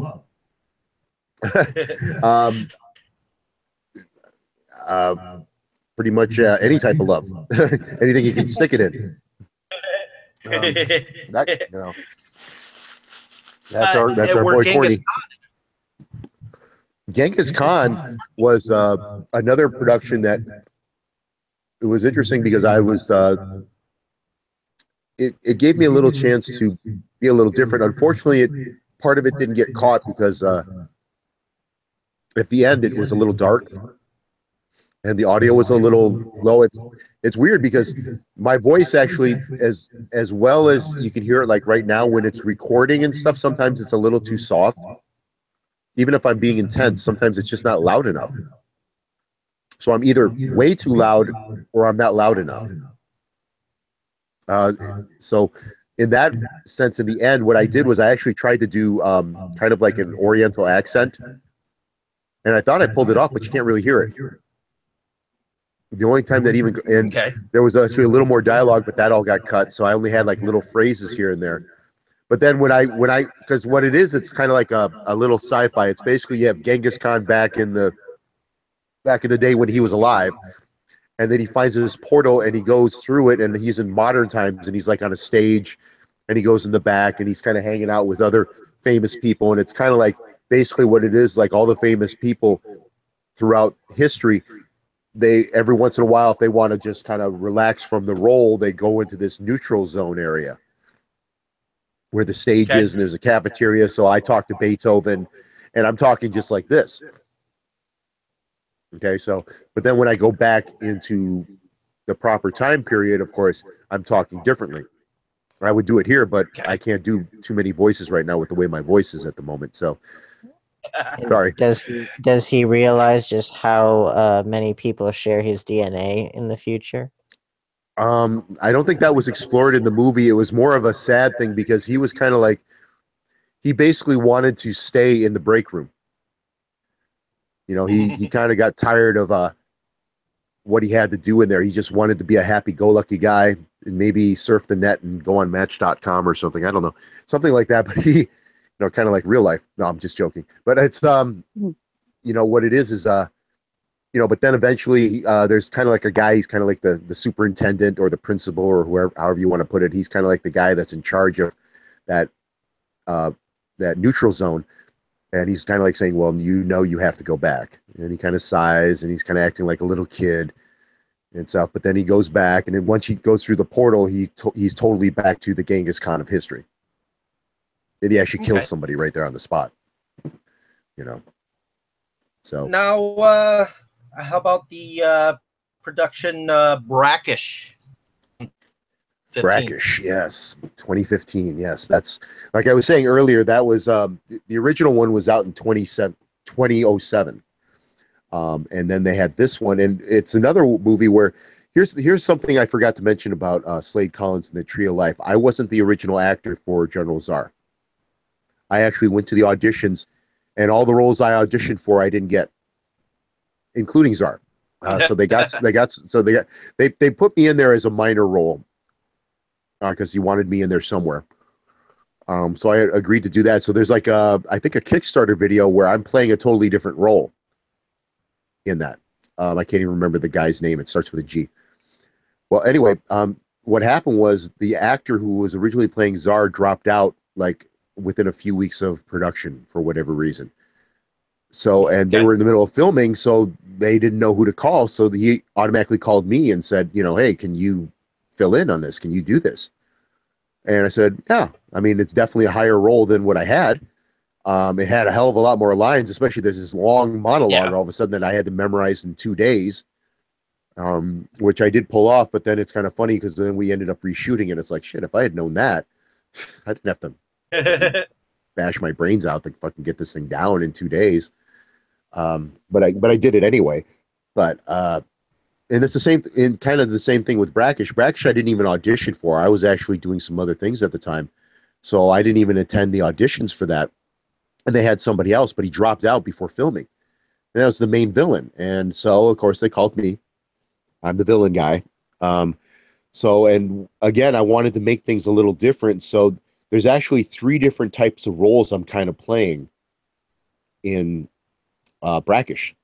Because it's kind of like a cult movie, kind of like H.P. Lovecraft in a way, with demons, a cult leader, and all that stuff. So you have me as the cult leader, you have me as the sheriff, where I'm totally different than the guy. It's a totally different type of guy. And then as the demon himself. And for those of you who are interested in that, and yes, I wiped out my voice doing this. At the end, when I am the demon, when I'm speaking that way, I'm not speaking with any type of enhancement. That's my natural voice coming through, and I blew out my voice. And then on top of that, we actually, what had happened was the night before one of the film things, there was a horror convention in Syracuse called Scaricon. It's one of the big ones in New York. And what happened was that was the premiere of Empire State of the Dead. So me and Matt had to go. We had to see how it did. And it got a great reception at the screening, but then we had to leave right away to go film. So I was already up at like 9 or 10 o'clock in the morning so we can get to the convention to watch that. And then we went over to location. We started filming. And then by 11 o'clock at night, we had to do the demon scenes. So I'm having, now, all right, so it's already 12 hours going in. And then we're filming the demon scenes until like 4 or 5 in the morning. And so I've got this gook on my face. But at some point, I also had to vomit blood, but they couldn't tell if it was the non-toxic stuff or not. So I didn't want to take any chances. So I did use it, but I couldn't swallow anything. So no food, no water. So like when it came time in the morning, we were up basically for over 24 hours straight filming this. And I'm wearing those contacts, and we end up in an area where we have to climb down these large rocks. And it's like, shit, if I slip here, I'm fucked. So we go to do that and everything. And by the time I got done with all that stuff, I had to film even the beginning scenes. And if it looks like I'm tired in those beginning scenes, it's because I am. I was up past 24 hours doing all this physical stuff, fighting with Ryan Santiago again, throwing him around and shit and getting kicked around and killed and disintegrated and all this stuff. And then I had to go back into this other scene. So if I look like I'm dead tired and being extremely cornball, I am, because my filter was gone. I was just on instinct there, just kind of trying to do things. And I was trying to be like, it was already kind of a little over dramatic anyway, where it's like, oh, you are the chosen one, kind of a voice and stuff like, yeah. So it was already a little bit cornballish. They loved it. It fit. And again, that's me either changing my look and or my voice or something. I always like to make the characters different. It's just, it's half the fun for me. Well, isn't the whole goal of acting ultimately is to get to that place where you cease to think about it and you just do it? And so in that case, it's like you said, the lack of filter, and you just let it go, and within that's where you find it. It depends on the actor. I mean, some actors have made a career out of playing themselves, even though they're playing different roles. They're basically playing themselves with different names. And there's nothing wrong with that. To me, it's just a little boring. Mm-hmm. I would get bored if I was just playing myself all the time. I mean, that gets old real quick, because I could do that anytime. Especially villains. Villains, you can be, especially villains, because you can be a little more dramatic with theirs. Like, if you take a character like Walking Bear, for example, he can't be dramatic at all. He's a total seasoned officer on the Enterprise. He can't be dramatic at all, because number one, if he is, he's going to take a little stage time from the main 3, which can't have that happen, at all. So you can't show me that much either, because I'm a little taller and bigger than those guys, so I kind of right there, just that presence of my size kind of kills that. Although I know you somewhat talked about. Well, it's not so much like playing yourself as much as like um, like a lot of actors, like when I've watched a lot of Inside the Actor Studio, or I've watched like behind the scenes, a lot of the times, Yeah, wonderful things. yeah, well, depending on the scene and the movie and the director, like I think this wasn't for Inside the Actor Studio, but Nicole Kidman was talking about working with Stanley Kubrick, who's my idol in terms of directors, working with him for Eyes Wide Shut, and how sometimes doing a scene over again many times, you cease to think about it too much, and that by getting it into a more unconscious place, that you find things that you didn't think of before when you were thinking consciously. It only took 100 takes. Mm-hmm. You know, what's funny Yeah. in a way, and he has that rep for that. And Yeah. obviously his work speaks for itself. On Nos, for example, Jonathan is notorious for wanting to get everything right. But sometimes, and sometimes it was due to error, but something went wrong. But more often than not, we would spend so long taking like 8, 9, 10, 14 takes of the same like angle, and then move on to another angle and then do that. I mean, the one scene that, if for those who have watched Nos, that beginning scene where I'm in the trailer and I'm grabbing my junk, it's weird because you look at the veins popping out of my arm. Yeah. For example, that's because that's like take 12. And I'm going with such intensity that, the veins really are popping out. It's not enhanced. My veins are really popping out because I'm like screaming in pain and I'm getting tired. I mean, that whole scene from that point until I walk out of there after doing the Donald Trump move.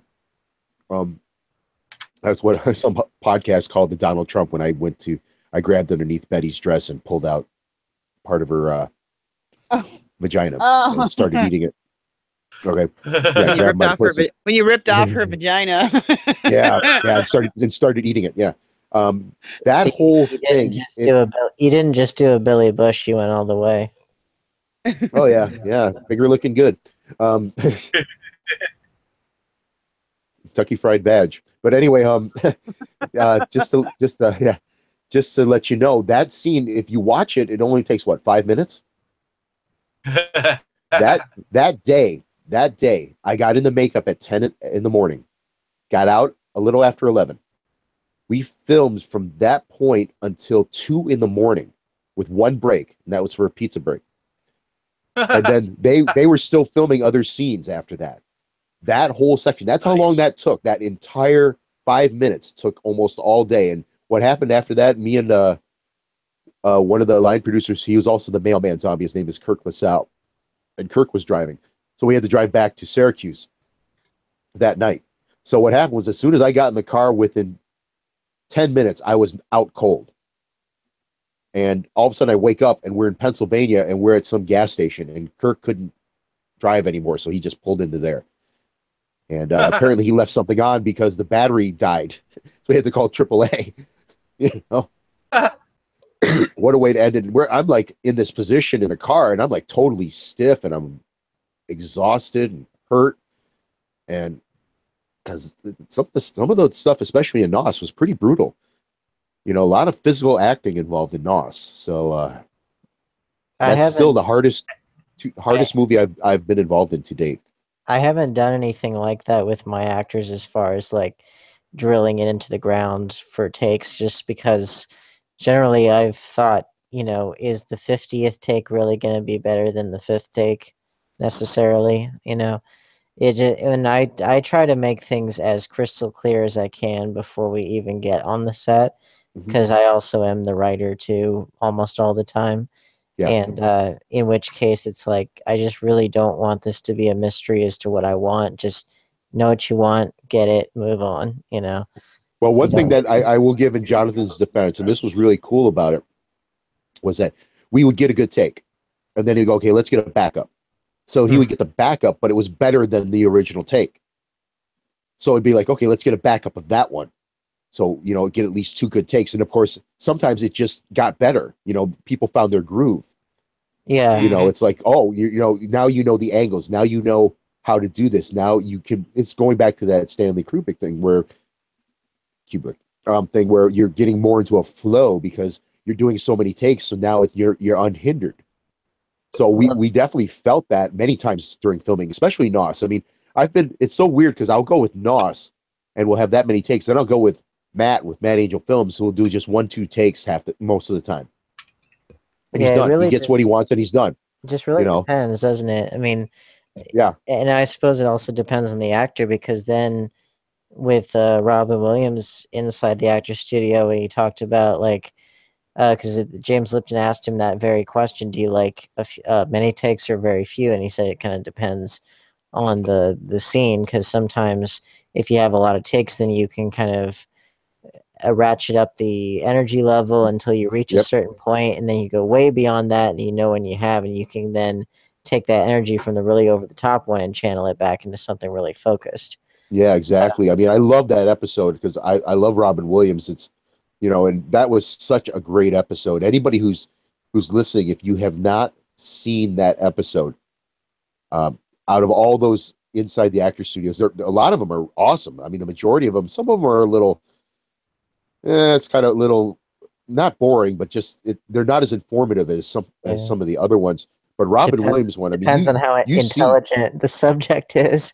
If there's a lot of well, I mean, really is true. Especially with Robin Williams, I mean, he basically didn't have an off button. No, for the most part in that whole thing, and he just kept creating and he kept doing all this stuff, and it's like, where is this coming from? And they've asked him that on that episode too. They were like, Jesus, I mean, he was just so skilled at what he did, and it was just such a loss, for him to pass before obviously, I guess you could say before his time.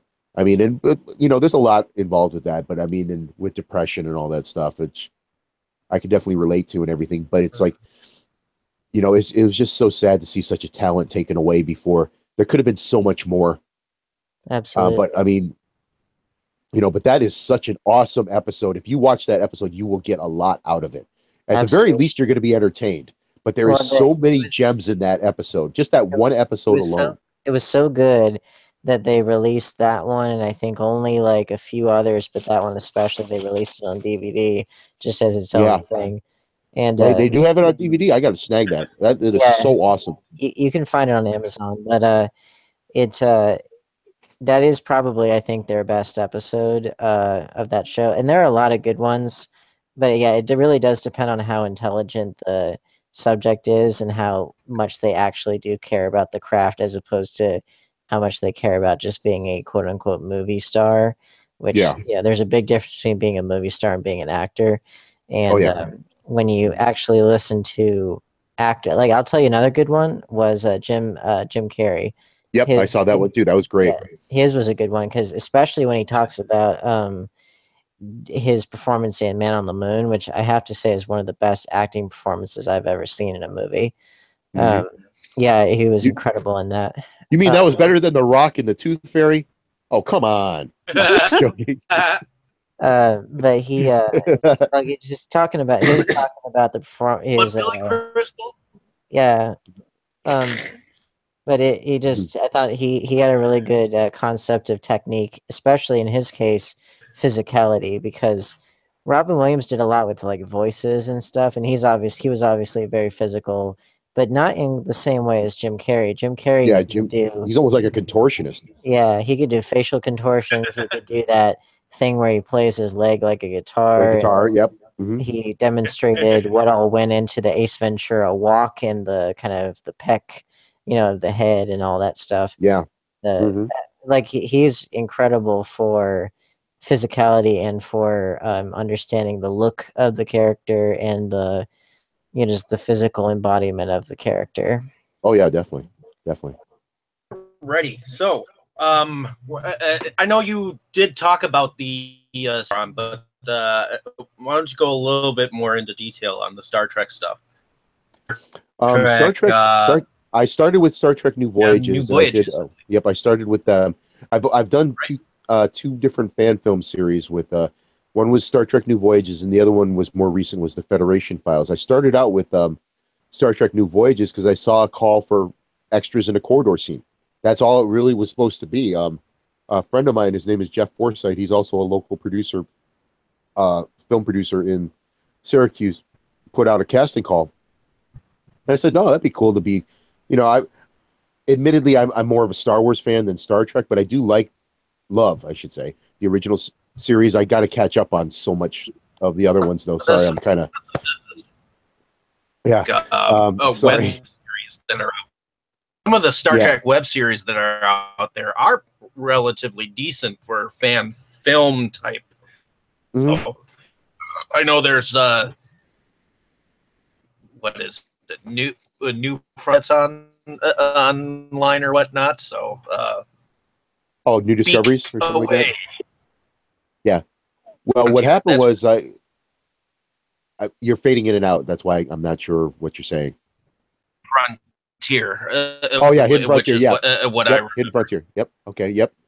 I've heard of that. I might have even seen it. I can't remember. There's so much stuff I got to catch up on. But it's with New Voyages, I answered the call for that, and then at the time, Patty Wright, who was one of the writers and the producers, was like, "Well, would you be interested in playing Walking Bear for this episode?" I said, "Sure. I'd have lines." Yeah, of course I would. But it was only supposed to be a one-off. And then I get there. I get to originally they were headquartered in Port Henry, New York. And then so what it was they had two complete sets. It was basically the insides of a used car lot. Okay. And they had the bridge, which was a 360 bridge. So it was a full bridge there. And then upstairs was a teleporter room. All the other rooms they had to build, like before filming, they had to build them and then film it and then tear it down.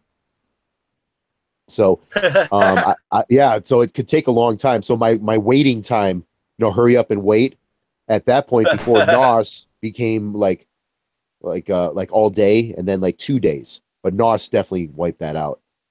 NOS wiped out a lot of things. But so what happened was I was doing that and we got to the first scene and I said my first line and all of a sudden the guy who's the head of all that, James Cawley, said, "Wayne, I want to talk to you over here." And the first thing I'm thinking in my head is, what, did I blow it that bad? What happened here? Because first of all, I knew of the animated series, but I'd never seen the episode that Walking Bear was in. And of course, you got hardcore Trekkies here. So they had every episode of anything Trek right there to watch, at the home base. So I said, they go, "Would you like to watch it?" I go, "Yeah, sure." So I watched it and I go, "Do you want me to play it like that?" Because I can. It's not a problem. It just seems kind of, he's an officer, he's professional, but he's kind of boring. He's just like, he could, and they go, "No, make it your own." So I did that to a degree, although I got criticized for it by some of the crew members. Some of the people said, maybe you should hold it back a little bit. And maybe that was the start of the first intense, because I think in those initial scenes that I did, which never got seen, the whole scene was called, what the hell is it called? It's you think I would know that. I mean, mind, fuck. One of those days, I guess. It's called Mind Sifter. Okay, there was actually the Mind Sifter that's out now on New Voyages. That's a redone version. That the episode got totally remade. So this first episode was done. This eventually all got scrapped. I guess I was maybe a little too intense for the character, but I was creating a backstory in my head and stuff and doing all that, and I got approval for it. But what James did, he came over to me and he said, "Would you like to be a permanent member of the crew?" So I said, "Yeah, sure." So he announced that, and then we just kept filming. And so we did that. And what happened was, though, a lot of times, like if you have Sulu and Chekhov, and a lot of times, like they were missing Chekhov, so I replaced them. If they were missing Sulu, I replaced them. Okay, but I could kind of see the writing on the wall after a few years, and I don't know how accurate this is, but basically the one episode that I was supposed to go to and film on, they solidified both roles, and within a month, I was told I wasn't needed. And for that episode, and then shortly afterwards, kind of stopped doing episodes, and right now it's basically an official licensed tour from CBS to go on those sets, because the new location is in Ticonderoga, and they have all the sets built there. It's basically, they took the Desilu blueprints from the 60s and they recreated everything. So you're actually on, it's like you're, and I can tell you personally from being on those sets, it's like being on those actual sets. Their attention to detail is meticulous. Well, so it's a real even though I know Excuse me? Lost, what was your favorite scene from Lost? From Night of Something Strange? Yes. Night of Something Strange. You mean in particular, or a kill scene, or if you had a favorite scene? I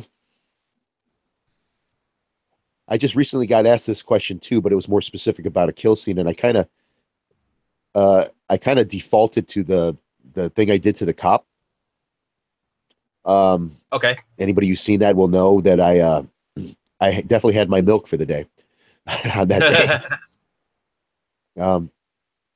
Although there's so many favorite scenes in that film. I mean, just the overall thing. I mean, it was a lot of hard work, and there's a lot of funny gags and screw ups and injuries and all sorts of things that happened, and a lot of firsts for me. I had never punched sugar glass before, for example, and I actually got cut by doing that. I actually injured that Ford Mustang that was used. I actually broke a part of it off while I was acting on that. I actually broke one of the doors that was in the hotels we were doing. I had so many bruises on me and cuts, and there were times where the contacts would screw up and my eyes were in such major pain. The first night I was there, actually, I had all my makeup done and everything, and the contacts were in, but nobody knew that the contacts they got, the solution I was allergic to. So it didn't take long before I was in some major, major pain. But because I was coated in all the goo and everything, I couldn't do anything. I was stuck in a trailer for several hours. So the hard work paid off. Yeah, I mean, that movie right now, that's what I'm known for more than anything else, and to a degree, Tales of Dracula too. But those are the two main movies that I'm known for. And if you could say a third, probably Walking Bear with Star Trek. Okay. Hopefully some of the other roles, like from Brackish, Empire State of the Dead, especially. I'm really proud of that role, because that to me is like, I would love to. I've actually seen a few. There's not too many reviews of it so far, but I've actually seen more than one someone saying that they thought that an entire film could be made based on that character. I would love to revisit the character. I don't know how I do it, because you're I mean, not that I did anything close to what Heath Ledger did, but I did submit myself. I was actually going on sites, where there were torture, and I was researching and stuff to get into that demented mindset. And it can play with you. It can play with you, definitely. It can kind of, some of the stuff that human beings have done throughout time to each other or anything else. I mean, it's pretty sick. Yeah, So there was a I went to a Renaissance fair, and there was a little museum of torture that you had to pay extra to get into. But it was easily my favorite part of the whole thing, because I found it rather meditative, I have to say, because you go in there and you see all of these just horrible things that human beings have dreamed up on, ways to torture and kill each other. And you look at it and you just kind of take it all in. And then when you're done, then you feel a much more of a greater sense of wanting to help your fellow man, because you are alive and you are in the 21st century, and you've seen the worst of humanity, and so then you want to go and make other people's lives better. Yeah, there's some really twisted stuff out there, which I mean, there's horror movies out there that they keep pushing the envelope, and we'll see what happens. And even Nos, I mean, for itself, some of the stuff that was done in there, some people are saying was pretty there's some people that are really hard. Yeah, there's some people that are really hardened. I mean, we've had people where they've said don't eat while watching Night of Something Strange. And some people have, they're like, yeah, it's nothing. But there's other people who have tried to do it as a challenge, and they're like they're eating beef stroganoff, and they get to like the bathroom scene with me. Um, that kind of doesn't work, you know. Well, if you're a fan of It, trauma movies, then you've probably seen it all by that point. I I guess. think I ate tacos when I watched it. I didn't have a problem. See, there you go. Yeah, And I would you have. know what's funny? I actually auditioned for a trauma movie. Yeah, I didn't get it, unfortunately. I wish I did. I traveled all the way to Buffalo to audition for Return to Nukem High 2. nice. And I auditioned initially for one role, which I can't remember, but then the guy who was the casting director said, "Hey, come over here, and we want to try you as one of the gang." And it's interesting because I would have loved to have played that, but I still haven't seen the movie. But I know Trauma's rep and everything like that. That would have been awesome to Yeah. Well, have that under my belt. Lloyd's a friend of mine, and he was actually in. He had a little cameo in my upcoming film noir short film, which will be coming out probably at the end of the year. And he's been nothing but great to me, and he was a big fan of Eternus, and that's kind of how we got connected. But yeah, he's a big fan of mine. I'm a big fan of his, and I loved Return to Nukem High Volume 1, so I'm curious to see how Volume 2 concludes everything. Yeah. But definitely don't lose hope, though, because there'll be more. Oh yeah, and Ron's and what's it? Lloyd. Lloyd Yeah. is on. He knows about Night of Something Strange. Actually, Jonathan, there's multiple pictures of him and Lloyd, and Lloyd loves the film. Oh yeah, You know, so he's he's really basically saying supportive. it's basically a trauma film. You know, and I think we won some awards at that Trauma Fest Yeah, last year. I think we won. I can't remember which award we won there. We've so far NOS has won up like at least 15 awards on the festival circuit. Cool. that's nice. And yeah, I Cool. actually there was one that was in Indianapolis or something, somewhere in that area, Ohio or something like that. I actually won best villain, which was really nice. I kind of wish I had an award for that, but it's cool. I got a little thing on my acting page. There's a thing that says best villain, you know, on there That's because wonderful. I'm egotistical like that because I'm my biggest fan. Remember, Hmm. I'm Well, looking for that So, axe endorsement. if you got Lloyd on your side, then that's a good thing. talk about Yeah. transformation. Transformation was 2015. yeah, that was it actually started in 2012 and it just got released it made its premiere about a month ago and it's not available on DVD yet. This was kind of initially what I thought. I did this character before I did Empire State of the Dead. So it's weird because in my head I was kind of taking the character whose name is Malachi, who's a demon in transformation, and he's kind of like the muse for the serial killer. Um, he's kind of tempting him, telling him he needs to get souls for his kingdom.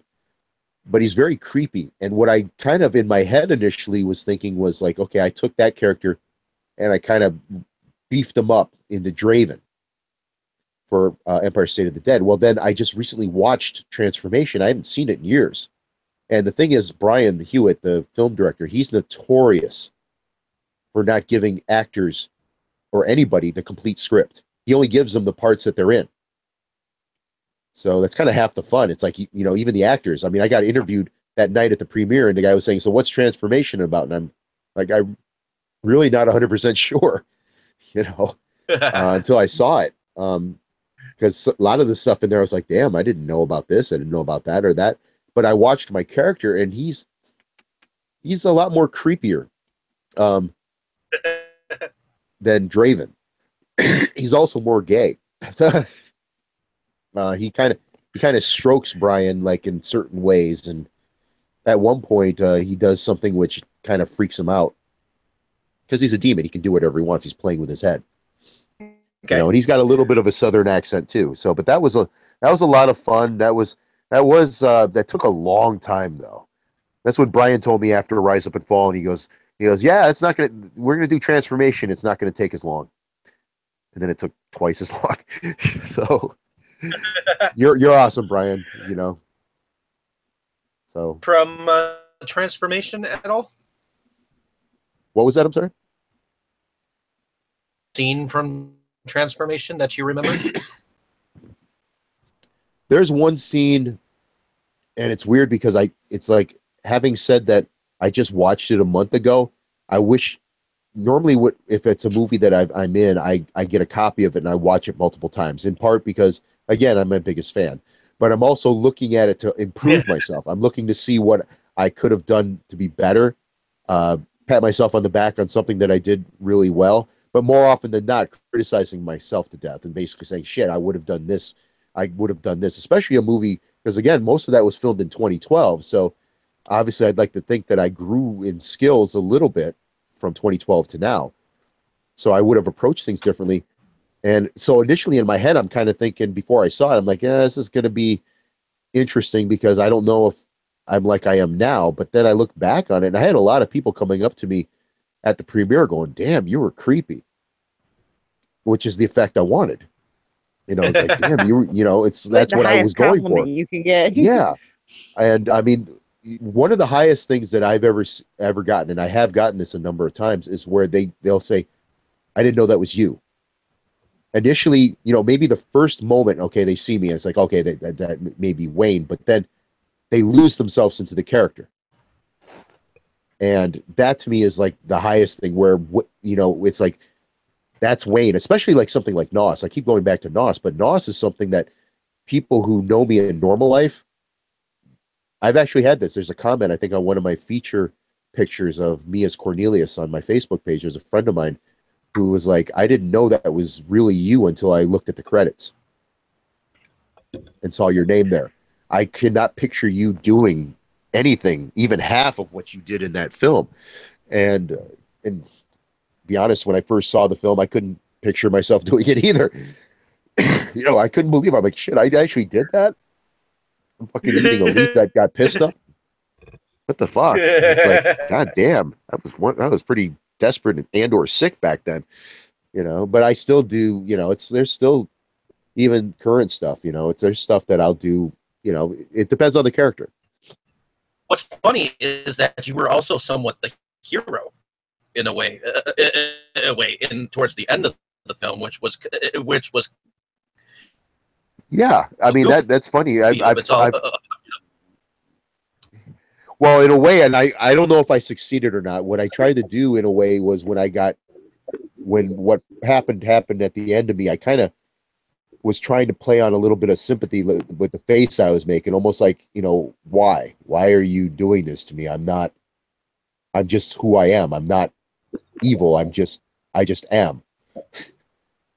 Even though he is evil, but he's, although, I don't know if I succeeded on that or not, but because there's so much already with Cornelius, and then trying to add that extra layer just at the end, maybe I could have done it if I had more skill, but it's kind of tough because there's so many layers on him already, and we're not just talking about goo of layers. Because by the time I got done with that, I mean, there were times where I have to go down to Virginia to film in that, and the stuff was in a hamper, but it hadn't been washed. So I had to put that stuff on. And it got to the point where the front zipper, it got so jammed with goo, you couldn't zip it up. Well, that's what happens. That's how bad it got. That's what happens. That's probably why I use so much Axe. When you don't dry the goo off, then things stick to each other. Oh, yeah, yeah. So there were times I had two outfits. The first one got slashed up by a knife, and then the other one's probably still got goo all over it. They probably still haven't washed it since the last time I wore it. I wouldn't be surprised. It's probably in his garage somewhere, just got so much fungus on it that I don't know. How about short film Bataille des Sangs? Bataille des Sangs? That was the black and white silent film that deals with that's Mark Dickinson. He's the director. That's his character, Marquise de Blood, who is supposedly an even older vampire than Dracula, supposedly, I guess, according to his mythology. And there was supposed to be like a battle between the two kings of vampires, I guess, or something like that. Which hopefully at some point there will be a rematch, even though I kind of won that one. And it actually had a lot of the members from Tales of Dracula in it. You know, so but hopefully, Mark, if you're listening to this, I would love to be in another sequel with that. Hopefully, without the snow. You know what here you want to hear something really funny about that? That scene at the end, if you're watching Battelle des Sangs, because you can watch it online for free, or you can buy it. There, you know, it's got some extras on it. If you buy the DVD, it's not that expensive. But if you watch it towards the end and you see that fight between me and Marquise de Blood, just picture this: off screen in that park, there's a little area over there. There was a rap concert going on, like a local one. So sound wise, we're battling over here on this playground, but over like maybe 30 feet away, there's these guys rapping, and there's a small group of people like cheering them on and stuff like that. So we should have had some behind the scenes camera going on. That would have been great. Well, what about Mohawk from 2017? Mohawk, yeah. Mohawk was something that actually I got the role at the premiere of. There was a triple bill in Syracuse at the Palace Theater back in April. I think it was March or April of 2016. And that was She Kills, Night of Something Strange, and Empire State of the Dead. Okay, so Nos was the last one. Unfortunately, a lot of people left by the time Nos came on. But that was my first time seeing it. But then after we were done, we were leaving the theater, and this guy came up to me, and he was telling me like, yeah, you did a really great job and stuff like that. And you know, there's somebody that I can't remember the name offhand. I'm sorry, who, you know, to apologize if I can't remember the name. But he mentioned, he goes, you know, did you know that there's a production called Mohawk? They're looking for Native American actors. How many times have I heard that, right? And again, I have no native in me, so it's kind of funny. I actually got into a little verbal thing on Instagram with a woman who basically was accusing me of taking jobs away from native actors, and I made the mistake of engaging in that, and that was just a waste of time because there was nothing I could say, because I've actually turned down stuff that that required authentic natives. Some people don't realize that with acting, it's the look. You know, that's just as important as the acting skill. Sometimes it's even more important. It's the look. And I can't help the way I look. I mean, I look like Native American. I've had people come up to me and start speaking tribal to me. You know, I'm like, what? You know? But anyway, going back to Mohawk. Yeah, well, Mohawk, what happened was they said, you know, they're going to be, either they were filming or they're going to start filming really soon. So he gave me the contact information. I got on board with that. That's the same production crew that did We Are Still Here. Remember that movie from 2015? Mm-hmm. It's like it's a ghost story. That's the same production team that did that one. So I was like, yeah, I definitely want to be on board on something like this. So what happened was, unfortunately, I wasn't union. I wasn't SAG, because that's the first question they asked me. I got a feeling that if that had happened, I'd actually have some lines, but unfortunately, I didn't have a line. So it's weird, because I guess you could call me a featured extra or featured, because I don't have any lines. So that automatically kind of puts you in the extra camp. But I'm in a scene with all the major stars. I'm basically the only person who's not a major star in the film. And I'm the one who starts the action where the killing starts. So it's not like, I mean, you never know when you're filming. You never know what's going to get cut until you watch it. And half the time it's like, oh, great. Of course, the scene that I knew that would be awesome, you know, they had to cut that out of there. But here's a couple of things with that. Mohawk was awesome because what happened was I was there only for a couple of days. I actually got to share a trailer with some of the stars, so that was kind of cool, being in a trailer, getting some star treatment and everything like that. But I guess I don't know if this is for the truth of the matter, but it's just the way I felt. You know, I'm kind of like the odd guy. Okay, so everyone was really cool with me, but you know, with the main cast and stuff, they all kind of knew each other and stuff like that. So I felt a touch like the outsider to a degree. Okay. But what happened was we had to do this one scene where I got shot, and we had to use a squib. You know what squibs are, right? Yep. I do. For those of you who don't, it's a small explosive charge. And in the old days, they would use a condom, and they would put blood inside the condom and the charge. When you get shot, it's not CGI. This is pre-CGI. What would happen is it would be like you got hit by a bullet, and there'd be blood, and they'd usually rip your clothing. and stuff. And that's the case here where they only had one shirt. So I had one chance to make this work, because if it didn't work and they had to do another take, that would be a big problem. So we rehearsed it a couple of times. And then on top of that, the director, Ted, he came up to me. I would say his last name, but I always mispronounce it, and I don't want to mispronounce it here. Ted, you're an awesome guy, but I'm sorry I can't pronounce your last name without looking at it right now. So sorry. Excuse me. But he had some direction to give me in terms of what he wanted. Like he kind of basically said, your face, this is what's going on in your head. And he wanted to make sure that I did that. So what happened was we did the shot. I had one take. I mean, you want to talk about pressure. Everyone is staring at me. Everyone, cast, crew, everybody. They're all like, it's like no pressure, right? And I pull it off. It goes great. I actually had some people clapping. I had a lot of people all of a sudden like, man, you're great. And it almost felt like I became part of the club by pulling that off. You know, and that's just my own feeling. I'm not saying that that's how they treated me like an outsider in any way, shape, or form, but it's just the way I felt, because everyone kind of worked with each other. That was a network where a lot of them knew each other, and I knew some of the people. I had worked with a few of them here and there, but mostly that was with crew. But most of the people was first time, so I was the outsider. And this is like talking about getting into networks and stuff like that. And if you prove yourself, it elevates you up. And I was able to pull that off. At least I think I did. Now, if I watch the film and all of a sudden that scene is totally cut, then obviously something went wrong. You know, so that would suck too. After all that, yeah. But that just made its premiere in a film festival in Canada earlier this year, and it's probably going to come out in DVD and or Blu-ray sometime in 2018. And how about Planewalker, where you play a Reaper? Planewalker, unfortunately, I don't know if that's ever coming out. That was a film that I actually bought some special makeup and effects from Germany. This site, I think it's called maskworld.com. And the contacts I got, they were great. They were supposed to be totally white, but I couldn't see through them. So, and I had to be in a fight scene. That was totally useless. Okay. So I lost out on there. And then I had kind of like gremlin teeth. And I put that on, and I had some makeup on, and I put some different contacts on that I could see through. And it was a pretty cool character. And I had to speak through those teeth, though. The paste they gave me didn't work. So I actually had to use what is that stuff? That denture cream.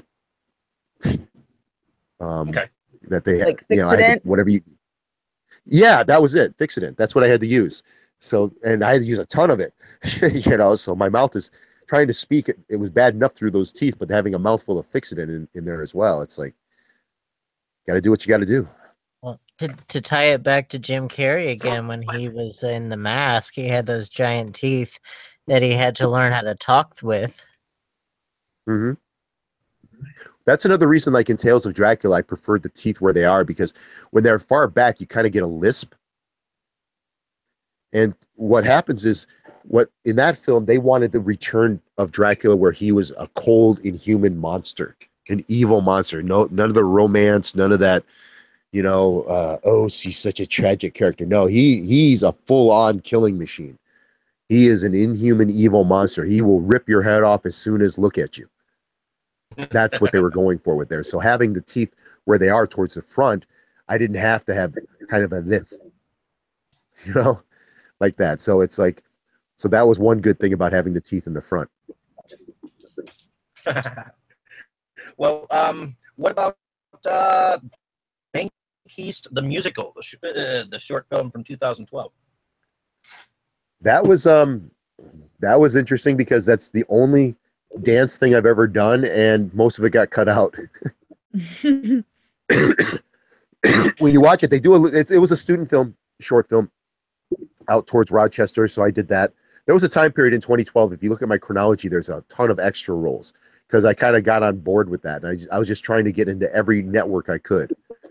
And some of them were great, and some of them were cool. Some of them they didn't pan out. So, but this one, I was actually part of there's a little dance move, but I was in the back. And the way the camera was, it cut me out from the back. So you didn't see my little dance move there. The only thing you saw me do was right in the beginning is where the lead actress walks up and I do a little twirl thing with her and then I just keep going. So, although I have worked with that woman's name, her name is Colleen. And she's actually doing stuff more with Mad Angel Films. So that's kind of interesting. Sometimes we talk about those days. About Romeo 3000. Romeo 3000. That's supposed to be coming out. That's supposed to premiere in the Central New York area in January, I believe. That's a movie that initially started in 2012, and I didn't know this until Matt did an interview back in 2015 about it, that it was supposed to be a joke film. It was me as Romeo, and it was just basically he just kind of bastardized it. It was a 17-page script. So what happened was he sent it to me, and I said, do you mind if I tinker with this a little bit? Okay. My tinkering grew it to 40 pages. And I started adding characters. I started changing dialogue and stuff. And then he was like, oh, let's make this into a feature. So that grew up to 90 pages. And what I would do is I would send him parts of it, and he would give me his ideas back. But for the most part, he kind of gave me free reign. And I also came up with the idea of having a touch of Shakespeare in the dialogue. That's not the one with, it's not the same as the Romeo and Juliet movie with Leo how do you say his name? DiCaprio? I always screw it up. The Caprico. I almost said DiCrapico, and I didn't mean that. I didn't, but because he is quite talented. But it's like Tromeo and Juliet. Don't forget about that. Yeah, yeah. Oh yeah. I definitely looked at other ones to kind of make sure we weren't ripping them off or anything like that. But there is a touch of Shakespeare, but you don't need a thesaurus or anything like that to figure out what the dialogue is, like in that movie with Leo, where they basically took line for line from the original transcript. So, but it is long. I mean, just the edited version is just under 2 hours. There's an additional hour of footage that hopefully will someday see the light of day in a director's cut. But I play one of the main villains. Originally, I was Romeo. And we were doing this, and what I was doing was, of course, I enjoy the villains a lot, and I'd wrote, that's a good word, wrote, sounds like a rodent, sorry, wrote, so much for me being a writer, right? Did you play Mercutio? No, I played Tybalt, and Tybalt's role is very much elevated. It's definitely elevated, even before I decided to take the role, because again, it was weird because it actually worked for the better because remember from Super Knocked Out I mentioned John McShore as Romeo. His girlfriend is Jennifer Lefsick, and she played Juliet, so they have a natural chemistry. Okay, I mean, if it was me and Jennifer, for example, she'd be throwing up half the time. So for one thing, probably just because I'm wearing so much Axe, but. Because I sweat my ass off so much. You can just ask anybody from Star Trek New Voyages. I do. Those costumes do not breathe, by the way. And you're under like dozens of heavy lights. Yeah, you heat up. I could just sit there, and within 2 takes, I start sweating. But anyway, going back to Romeo 3000, what happened was I was like, man, there's so many monologues with Tybalt, and to submit some poor actor to do it. And I wrote most of these monologues, so it'd just be easier for me to memorize them. Plus, it's the villain. And I get to branch out. And since I kind of created the character, Tybalt was in the original 17-page script, but he is nothing like he is in this version, which eventually got to 123 pages. It's just, nice. He definitely transformed. All the characters transformed. There's a lot of characters that weren't even in the original. There was no Lady Capulet. There was no Lord Paris. There was no... I'm trying to remember even if I think Mercutio was in there. I think it was just Romeo, Tybalt, Lord Capulet, Mercutio, Juliet,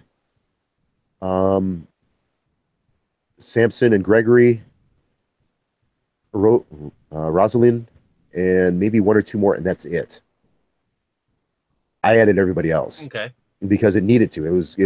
I tried to make it so it was a very entwined story, and it's one of the reasons why it's taking so long, because to edit the damn thing, if you cut this part out here, it's going to affect this part, and this part. and so Well, on. And this there's multiple definitely things sounds with like that. So down the road that would definitely be cool to see. yeah, I hope so. I mean, I'm definitely always going to be pushing. Plus, some of my monologues that I was just talking about, some of them got cut. You know, so it's like, Jesus, man. You know, I mean, my biggest fan, of course. So, but I mean, I understand it. You have to see it through an editor's eyes. That's the worst thing about being a writer is when your stuff is in production and you don't have control of the editing or even the filming, and you see what they cut. As a writer, that's bypass things like spell checks or automatic spell checks. So, well, there's that, but I've run into more writers than not who definitely could use spell check. I'll just leave it at that. There's times where I'm told to, you know how Carrie Fisher was kind of like a script doctor, I guess they called it sometimes. She was called upon to fix dialogue or fix correct the grammar and all that stuff. I've actually done that a number of times with a number of films, uncredited, where they've asked me, even if it's just my own dialogue, but sometimes more than that. I don't think I'm uncredited in this. I think I'm listed as story editor, but Batal de Song, for example, I actually went through and changed a bunch of things that were in there.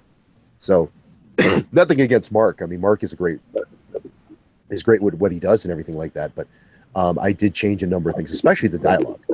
I definitely changed a lot, especially my own, but even his. I changed his and other people's dialogue and other things that were happening there. Well, congrats to you accomplishing something like this. I mean, it's not often that an actor gets credited for, a screenwriting of any sort.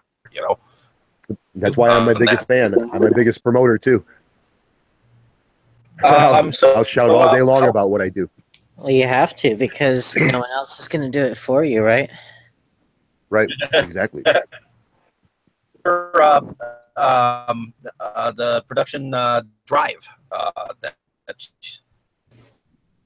Drive, I play a good guy, and what's interesting with that is that's like a compilation of short films, and that should be out, I think, sometime in 2018. And I actually play a cop, and there's no violence in the scene either. About the only thing, the most violent thing is I'm using a Note 7 at the time. It didn't explode, but I mean, I love that thing. But I just played a normal person, like just a cop. Actually, it's a little bit. It kind of deals with race a little bit. So I guess that's the closest I've ever done with political things. And I kind of, in the end, I basically admit that I made a mistake, and I go to apologize to the guy. I mean, I probably gave away the thing right there. So, sorry, Shadow LaValle is the director of that. So he's probably right now going, "What the hell, Wayne? Fuck you," But sorry, but I had to say something a little bit about it. And that was interesting because, again, that breaks out of my acting comfort zone. My acting comfort zone is playing those dramatic, over the top, intense villains, and to play just a cop and just play like a normal cop. Just a normal or normal citizen, that's kind of a stretch for me. So, without being dramatic, yeah. How about American Dresser? American Dresser, I have no idea when that's supposed to be released. I got that through AMS Models and Talent. I did some extra work on there. That was an interesting scene because you remember I was talking about Mohawk, where I hardly knew anybody. On American Dresser, in the scenes that I was in, I knew a lot. I ended up knowing a lot of the production crew. All of a sudden it's like, "Hey, Wayne, hey, it's like, oh, you're involved in this." Oh, yeah. It's like, damn, it kind of made me feel like, I had people, I could see it in certain looks, like, "Oh, they know you." Kind of a thing. And actually I got the director for that. He actually placed me in a way where I'm pretty sure it's not going to get cut out because he's in the scene himself, and I'm breaking up a fight with him and a bunch of dudes. So I'm pretty sure my scene's not going to get cut because they would have to cut him too. And he's the director. So, but then again, you never know. You never know. It's always interesting to see what happens and where you are, especially if you know. Too much about some of these newer projects. I actually don't know too much about American Dresser. I only know, I actually don't know too much because I wasn't involved very much with it. I got in towards the tail end of filming of that. It was a lot of fun. I got paid pretty well. Made a bunch of new friends as well as reacquainted with some old friends. But that's kind of true with a lot of the films that I work with. There's always people that either I know and get reacquainted with, or brand new friends, and start learning from their experiences and their stories. So probably the last project that we'll talk about is In Search Of for 2018. In Search Of. ISO. In Search Of. That's why it kind of threw me for a moment, because at last I knew they had changed it to ISO. Or maybe they didn't. Maybe it's In Search Of now. I don't know. They keep changing the name one way or the other. I haven't heard about that in a while, but that happened earlier this year, and I got notified. Hold on a moment. Yep.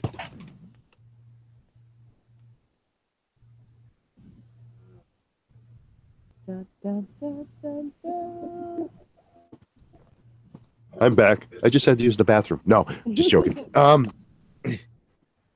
I could be in Cornelius mode and do it right here, but that would be prudent. That was Mark Polonia. I probably said his name wrong because I always say it wrong. Polonia, something like that. Mark. Sorry, I'm getting your last name wrong. But that was one of Polonia.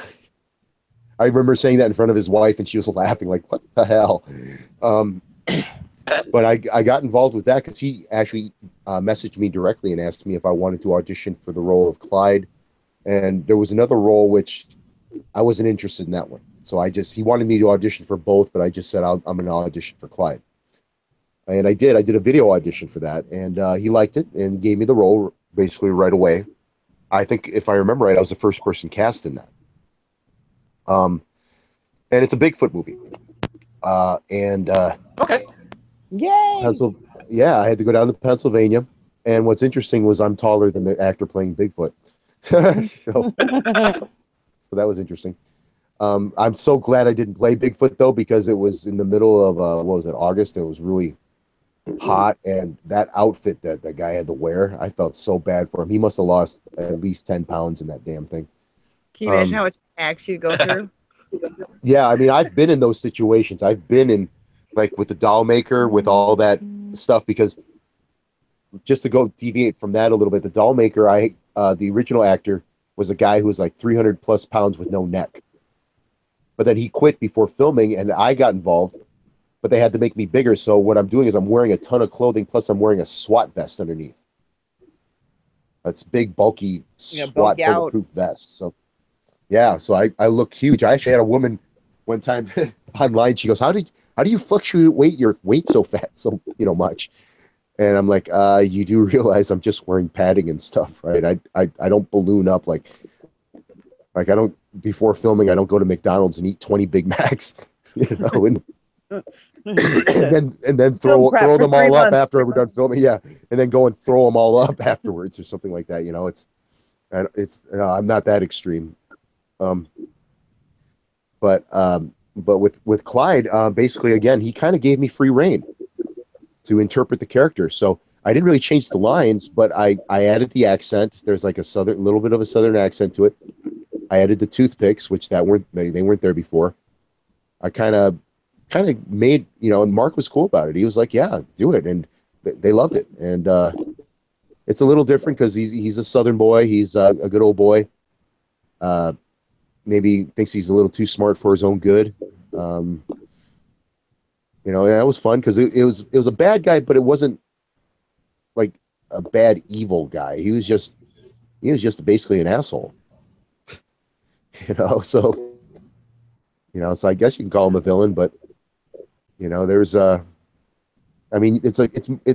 kind of a kid movie, really. There's a lot of kids involved, a lot of kids under 18 in that movie. So it's definitely geared towards that. I couldn't swear. I think I did one gag, that was filmed, but then I swore in it, so they're not going to use it. Kind of sucks. It's just a gag I came up with, and I said, "Here, film. Are you rolling? Here, film this." I'll do that sometimes. You said heck and criminy, didn't you? No, I said shit or asshole or something like that. I swore. I might have even said fuck. I don't know. Well, at this point, I was going to have my other two, Michelle or Dane. Especially Michelle. I haven't heard from you in a while. Yeah, I was going to ask you about. Except for your hair. I was going to ask you about your band, because you have your band Caroline Blue. If you're still you said Caroline. music out, if you've got it, is it Caroline? Oh, sorry. No, it's great because almost everybody says Carolina. No, you said Caroline. That was great. Almost everybody. Okay, I'm like, I just did an interview the other night, and the guy, he said Carolina Blue, and I'm like, In my mind, I'm going to Carolina. Yeah, but it's one of those things where Caroline Blue. Actually, what happened was when I started acting at that time, I was a little burnt out with music. So we did play a few gigs here and there. Basically, Caroline Blue is me and people who I hire when I need them, and that's usually for live shows or videos. Recording wise, I kind of do, unless I need to. I usually do almost everything. Even the last CD we did, which was back in 2007, we really got to do another one. I did the majority of the instruments. I didn't do the drums, and there was some backing vocals I didn't do, but I did everything else. Because at the time, I had lost one member, and then halfway through, I lost another one. So I said, "Fuck it, I'm gonna get this done." And I actually just kind of did that not too long ago. We recorded a new song for the Romeo 3000 soundtrack called "My Fingers," and it's kind of got that typo negative type voice to it. I like typo negative. I can go from. I mean, our music traditionally, when you listen to Caroline Blue music, for the most part, a lot of times we get compared to Kiss. And good or bad, doesn't matter. I'm a major Kiss fan, so of course I wear that influence on my sleeve. I mean, I would be gyrating in leather pants if I didn't. I love Kiss too. We just reviewed Kiss Meets the Phantom of the Park not too long ago. I saw that. I haven't listened to it yet. I think were you on that, Michelle? On what? She on just that recently podcast. She left the podcast recently, and like I said, she's new with us. So So she wasn't on that? No, I was not. Okay, because I started listening to it. All I remember to it, I haven't had a chance to. I only saw that I clicked on a part, but I had to leave, so I couldn't listen to besides this part. I know there was a woman on there who basically said it was awful, and I understand that. I do. I completely understand, because that movie, for its time, I mean, they envisioned it one way and it came out totally different than the way it was supposed to be. In fact, for I just various recently reasons. put together a new kick-ass intro that I'm putting these episodes on Podcast Garden, and we're going straight to iTunes for free download. So eventually, like a week and a half down the road, you'll get a personal extended intro that I cut it down to a minute. Once you're going to cut upload and whatnot. You're talking about the intro, or are you talking about this? Because if you're going to cut this whole thing down to a minute. No, I'm talking about the intro. You could do one of those like YouTube videos where they take like a movie and they speed it up. I am not cutting this. I mean, actually, I'm presuming that I'm presuming this is going to be edited, because we've already been going for I don't know how many over 2 hours now. Uploaded in its entirety. Okay. If it's not, that's awesome.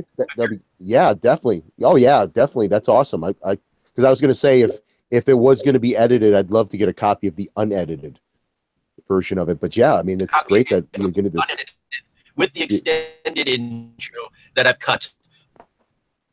Yeah, so basically, you're just gonna have the disclaimer that anyone who's listening to this is gonna have to listen to me for this many hours, and you've been warned.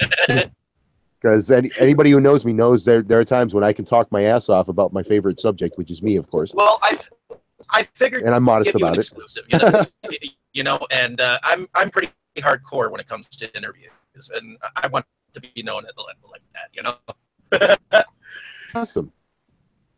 Yeah, I mean, yeah. If you guys have any more questions, yeah, go for it, man. Anything. I mean, Caroline Blue. Okay, just to answer that. Basically, like I said, I just recorded most of the stuff for a new song called "My Fingers," which hopefully will be on the soundtrack because I had to do it all in one afternoon for almost everything.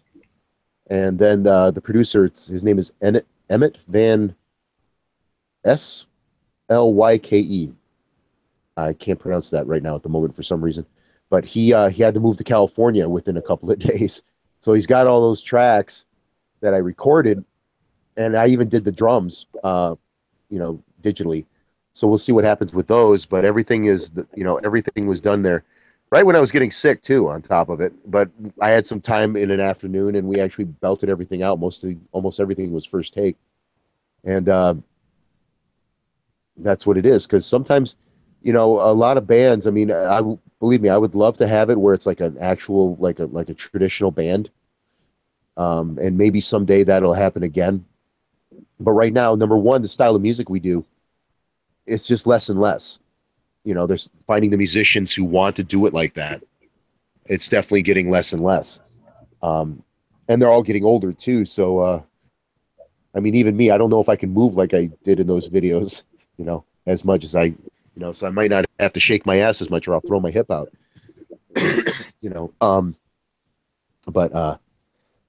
but it's still, I do have plans for music videos. Definitely. And there's one for Romeo 3000. We actually shot footage for that.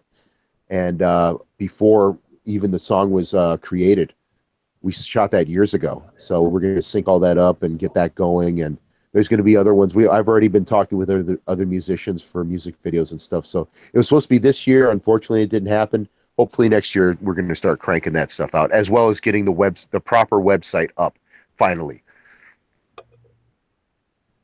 Awesome. Jane, did you have any questions for? Yeah, what were you saying with? Because you did the one silent film. Is that just something you wanted to do more of it? You wanted to do more silent films if that were possible? Yeah. It's a challenge. It's definitely a challenge because it's such a different technique. Yeah, you definitely. have to. It's almost like you almost have to be a little over dramatic because you don't have sound. Yes and no though, because at the same time, every little like you can do that where your expressions are really over the top, or you can do like in Sunrise. I feel like the acting in there is really kind of comparatively subdued for the time. Well, yeah, it's kind of like the actual silent era where initially it was more over dramatic, and then as it progressed, it got more subtle. So that's where, either way, I mean, it's definitely something that's nice to have in your toolkit. Absolutely. Because I think overall that the more you know about the basics, the more you know about the foundations of things, the better you can be, because the more you can build upon. And knowing that technique and stuff, it's like, the traditional thing, like Robin Williams, for example, when he first started, he was a mime. Doing mime in front of the Met is like, well, being new to Yankee Stadium. Yeah. Yeah. So it's like, yeah. So, I mean, he doing that definitely broke a lot of barriers, I believe, in terms of confidence and performing with people. I mean, you can just imagine how much he was made fun of, even back then, for doing mime and stuff like that. So, I mean, it's definitely something. I don't know how to mime myself, but it would be interesting to do. If I ever had the chance to learn how to do that, I actually wouldn't mind. I'd actually like to check that out. If I don't know when I would do it, like, because my schedule is so damn busy as of late. But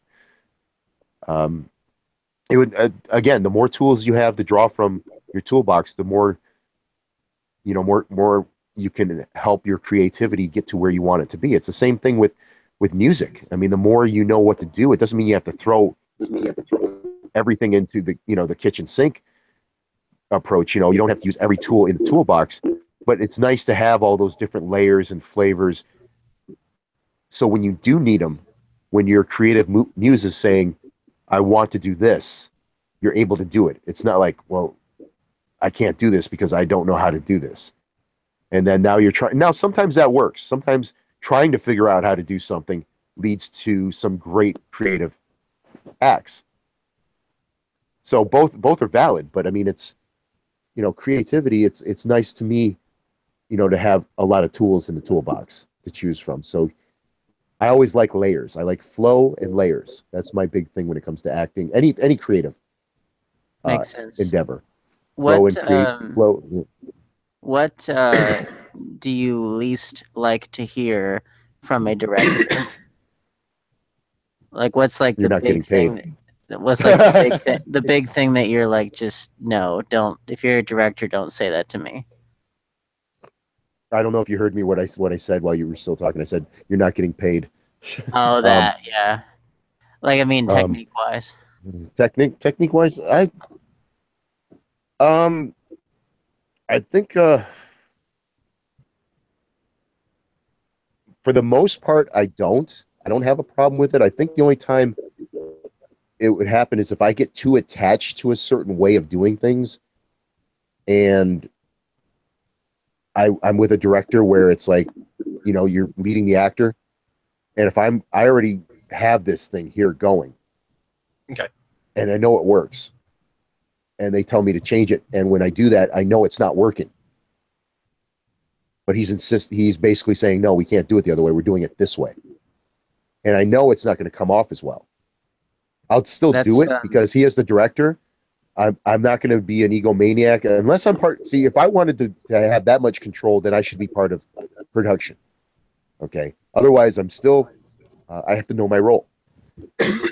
Excuse me. And, there's a certain, there's certain actors and certain things. Sometimes they give that freedom and that, they're able to do certain things, but even then there's a limit.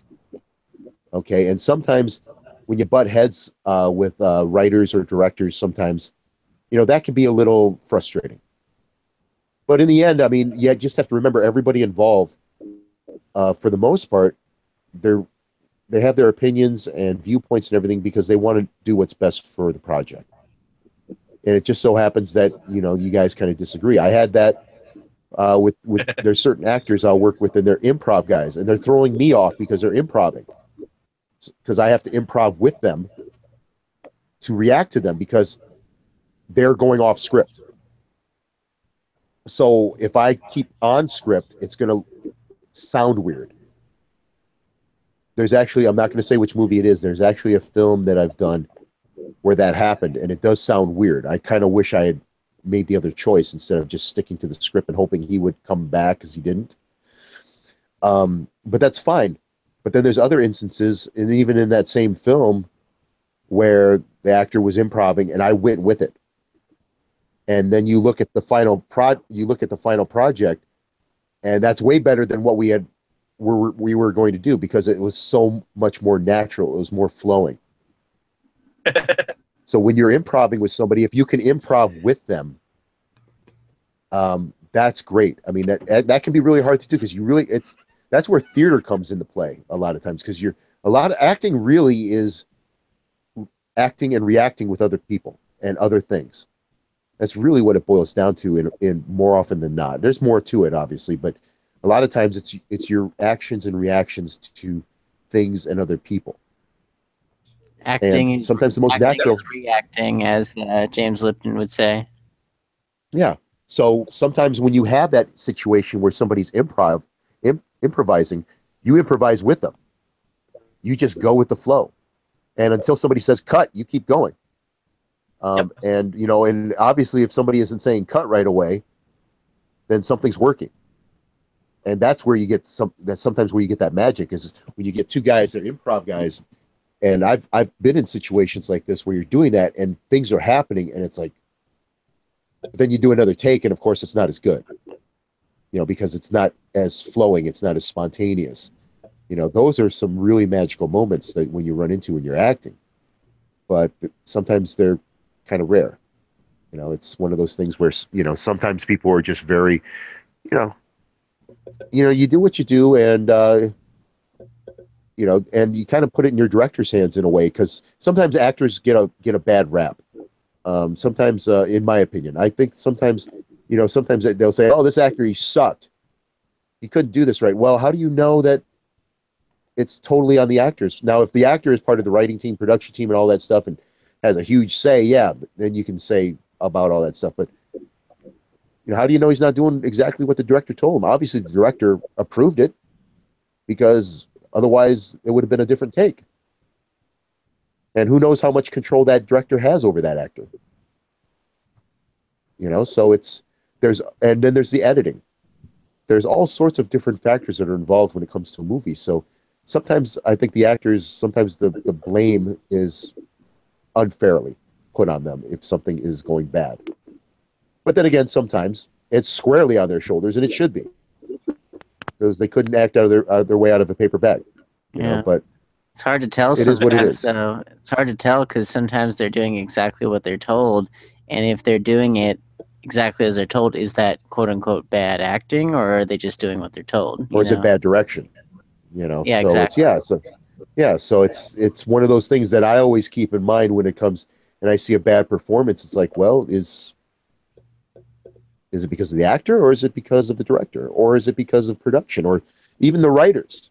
It could be so many different things. It could be even the director might be going, yeah, I know it's got to be like this, but the studio heads and the producers and the writers, they want it like this, and I don't like it like this. And I've been around those situations where you got a director who doesn't have enough clout or pull to change anything, and the writer just wants it like this, and it's like the writer has the pull, and maybe he shouldn't, because sometimes they're a little too close. And being a writer myself, in terms of like Romeo 3000, I've had that happen. I've had that criticism as well. Maybe you're a little too close, and then you have to justify what you're doing. And sometimes you can, sometimes you can't. Sometimes you are too close. It's just the way it is. Sometimes things need to be seen from the outside. So that's my little mantra right there. We should go back to my hair. I use real yak hair. No. No. It's genuine yak. Anyone else have any other questions? Well, it's better than that spray stuff I use on my butt. That's in Cosmo, by the way. So blame Cosmo. I mean, maybe that's why I can't get a woman to save my life, because I keep spraying my butt with that spray on hair. I thought they liked it a lot. Is that true? What spray? Don't women like hairy butts? Gives them something to grab on, right? When they're doing their aerobic. They don't like power thrust. Well, you can always rope a couple of sea turtles with your butt hair. Yeah. I take it that silence means no. They don't like hairy backs. I know. Never asked about the other thing. Yeah. So I thought butts was the new thing. Cosmo can't be wrong, right? I mean, geez. I'll have to ask next time. Yeah. For this, that's where that yeah, we're going into weird territory here. For the sake of mankind, I'll have to ask sometime. We're gonna have to come out with a whole hairline, butt hairline products and combs and riding bareback and all that. So, yeah. Bare butt. Which David is used to doing that. Uh-oh. Not that there's anything wrong with that in the 21st century. We need to end the show. Anyways, I appreciate that you spent the time with us, and sure. And for agreeing to do this. I didn't expect this to go so long. Oh yeah, we didn't even go through the rest of the half of my my filmology. Maybe that'll be for part 2. Yeah, that'll be for part 2. Yeah. And maybe you can join us for a film discussion. You never know. You never know. Yeah, if I got some time, yeah, I definitely appreciate you guys having me.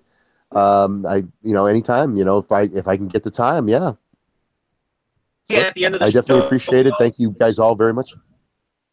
Normally, at the end of the show, we kind of each go through and tell a little bit about what we do. So I'm going to start with you and just maybe the what top I do? 2 films that you're part of. The top 2 films that I'm Oh. Yeah, promo time for whatever you've got coming out, whatever project. Okay, well, first of all, promo time in terms of where you can find me You have WayneWJohnson.com. That's my website. You can also find me on Facebook under Wayne Johnson. There's two different pages. One's my personal page, which has this hippie on there, and the other one has a picture of Drac currently on there, Dracula. That's my acting page on there. There's also a Caroline Blue Facebook page under Caroline Blue. It's got a guy with much longer hair and much skinnier than I am now, wearing leather pants on there, with another guy he's basically the same way. You can find me on YouTube under WWJ Official. Twitter is WWJ13. Instagram, Wayne W. Johnson.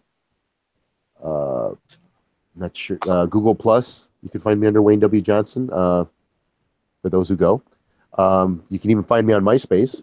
I'm still there, but I don't do anything with it. I used to back in the heyday, but not now. Because I just don't have time for that. There's a whole bunch of other ones. Actually, if you go to my links page on WayneWJohnson.com, there's anything that I'm on. There's even a site that I'm on, of all things. It says, am I gay or straight? It's weird. I discovered that through Google. Google, what's that thing that you do? Google Alerts. Because you can set that up for free. So if you want to put like anything, like your names or anything, you type that in there and it's for free. And then anytime Google puts something in its search engines, you get an email alert. And all of a sudden that popped up and I'm like, what the fuck is this? And I'm doing it. I found myself on Russian IMDB type sites and all sorts of stuff. So all those, the ones that whatever I find, I put on there, so they're all right there. The next films that are going to be done, there's not too much on the horizon at the moment. At some point in 2018, I think Tales of Dracula, Dracula meets the Wolfman, or the Wolfman meets Dracula, however they keep changing that. It's supposed to go into production. I don't know too much about it. I did receive a script, but last I heard it was being rewritten. So I don't know when that's supposed to go on. From the producers of Night of Something Strange, Jonathan Straighton, he's got a new movie that he's going to start in about 3 or 4 months, I believe. I think it's called Johnny Z. He just did a very successful Indiegogo campaign for it. It's like martial arts meets zombies, basically. Night of the Living Dead and The Raid, I think, is the one I did on I did a promo video while I was in the bathroom. So it had like 5 hours left on its Indiegogo campaign. Yeah, and stuff like that. So they definitely hit it. So that's coming out. At some point, Night of Something Strange 2 is going to be in production, but Johnny Z has to be done first. I don't think it's going to be called it might be called Dawn of Something Strange, in tribute to the Living Dead series. Sounds interesting. And there's also there's a film in production which it's already been started. I haven't finished what I was in it yet, from Mad Angel Films, called Radiant Dark. It's kind of like their Lord of the Rings type movie. I know they hate when it's compared to that, but it's the easiest way to get people to have an image of the film. So I know they're doing that, and there might be some other stuff later on in the year, because me and Matt are already starting to talk about some stuff. There might be some stuff with already films. Yeah, so that's not too much on the pipeline right now. Usually at this time of year, there's not much. And then once the weather starts getting better, it starts going full stream. Well, Dane, why don't you tell us a little bit about what you do? I am Dane Kyle, and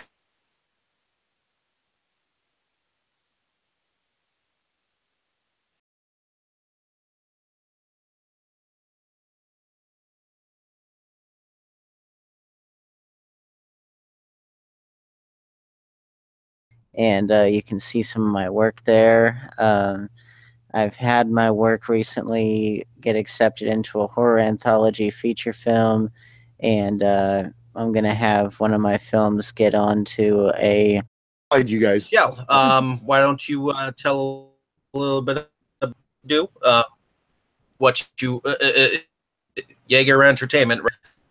Jaeger Entertainment, it's a music, and I say it's a promotional company. Usually it's music.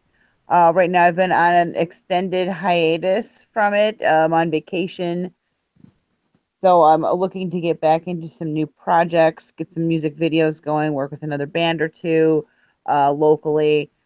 Maybe I'll be in I do touch. some acting and modeling. I am available for hire. I can be found on Facebook, Michelle Yeager. Also Yeager Entertainment. It's Jager Entertainment, and it's Michelle Yeager Jaeger, and then also Jaegerbomb Yeager on Facebook as well. Oh, nice. Alrighty. And Cool. my name is David Strays, Galore Milwaukee, a group as well as a blog site. And I run Inside Movies Galore now. And we'll be on our 20th episode technically, but we'll call it the 26th because a sequel invasion episode ended up being a hit, so eventually we'll come back with that. But I'm also a small-time producer. I'm one of the producers behind Brad Twigg's new Wrestle Massacre. And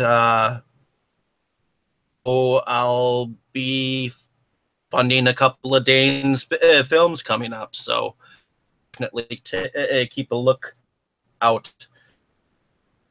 So, listeners, thank you for coming on, and hopefully you can come back for anything like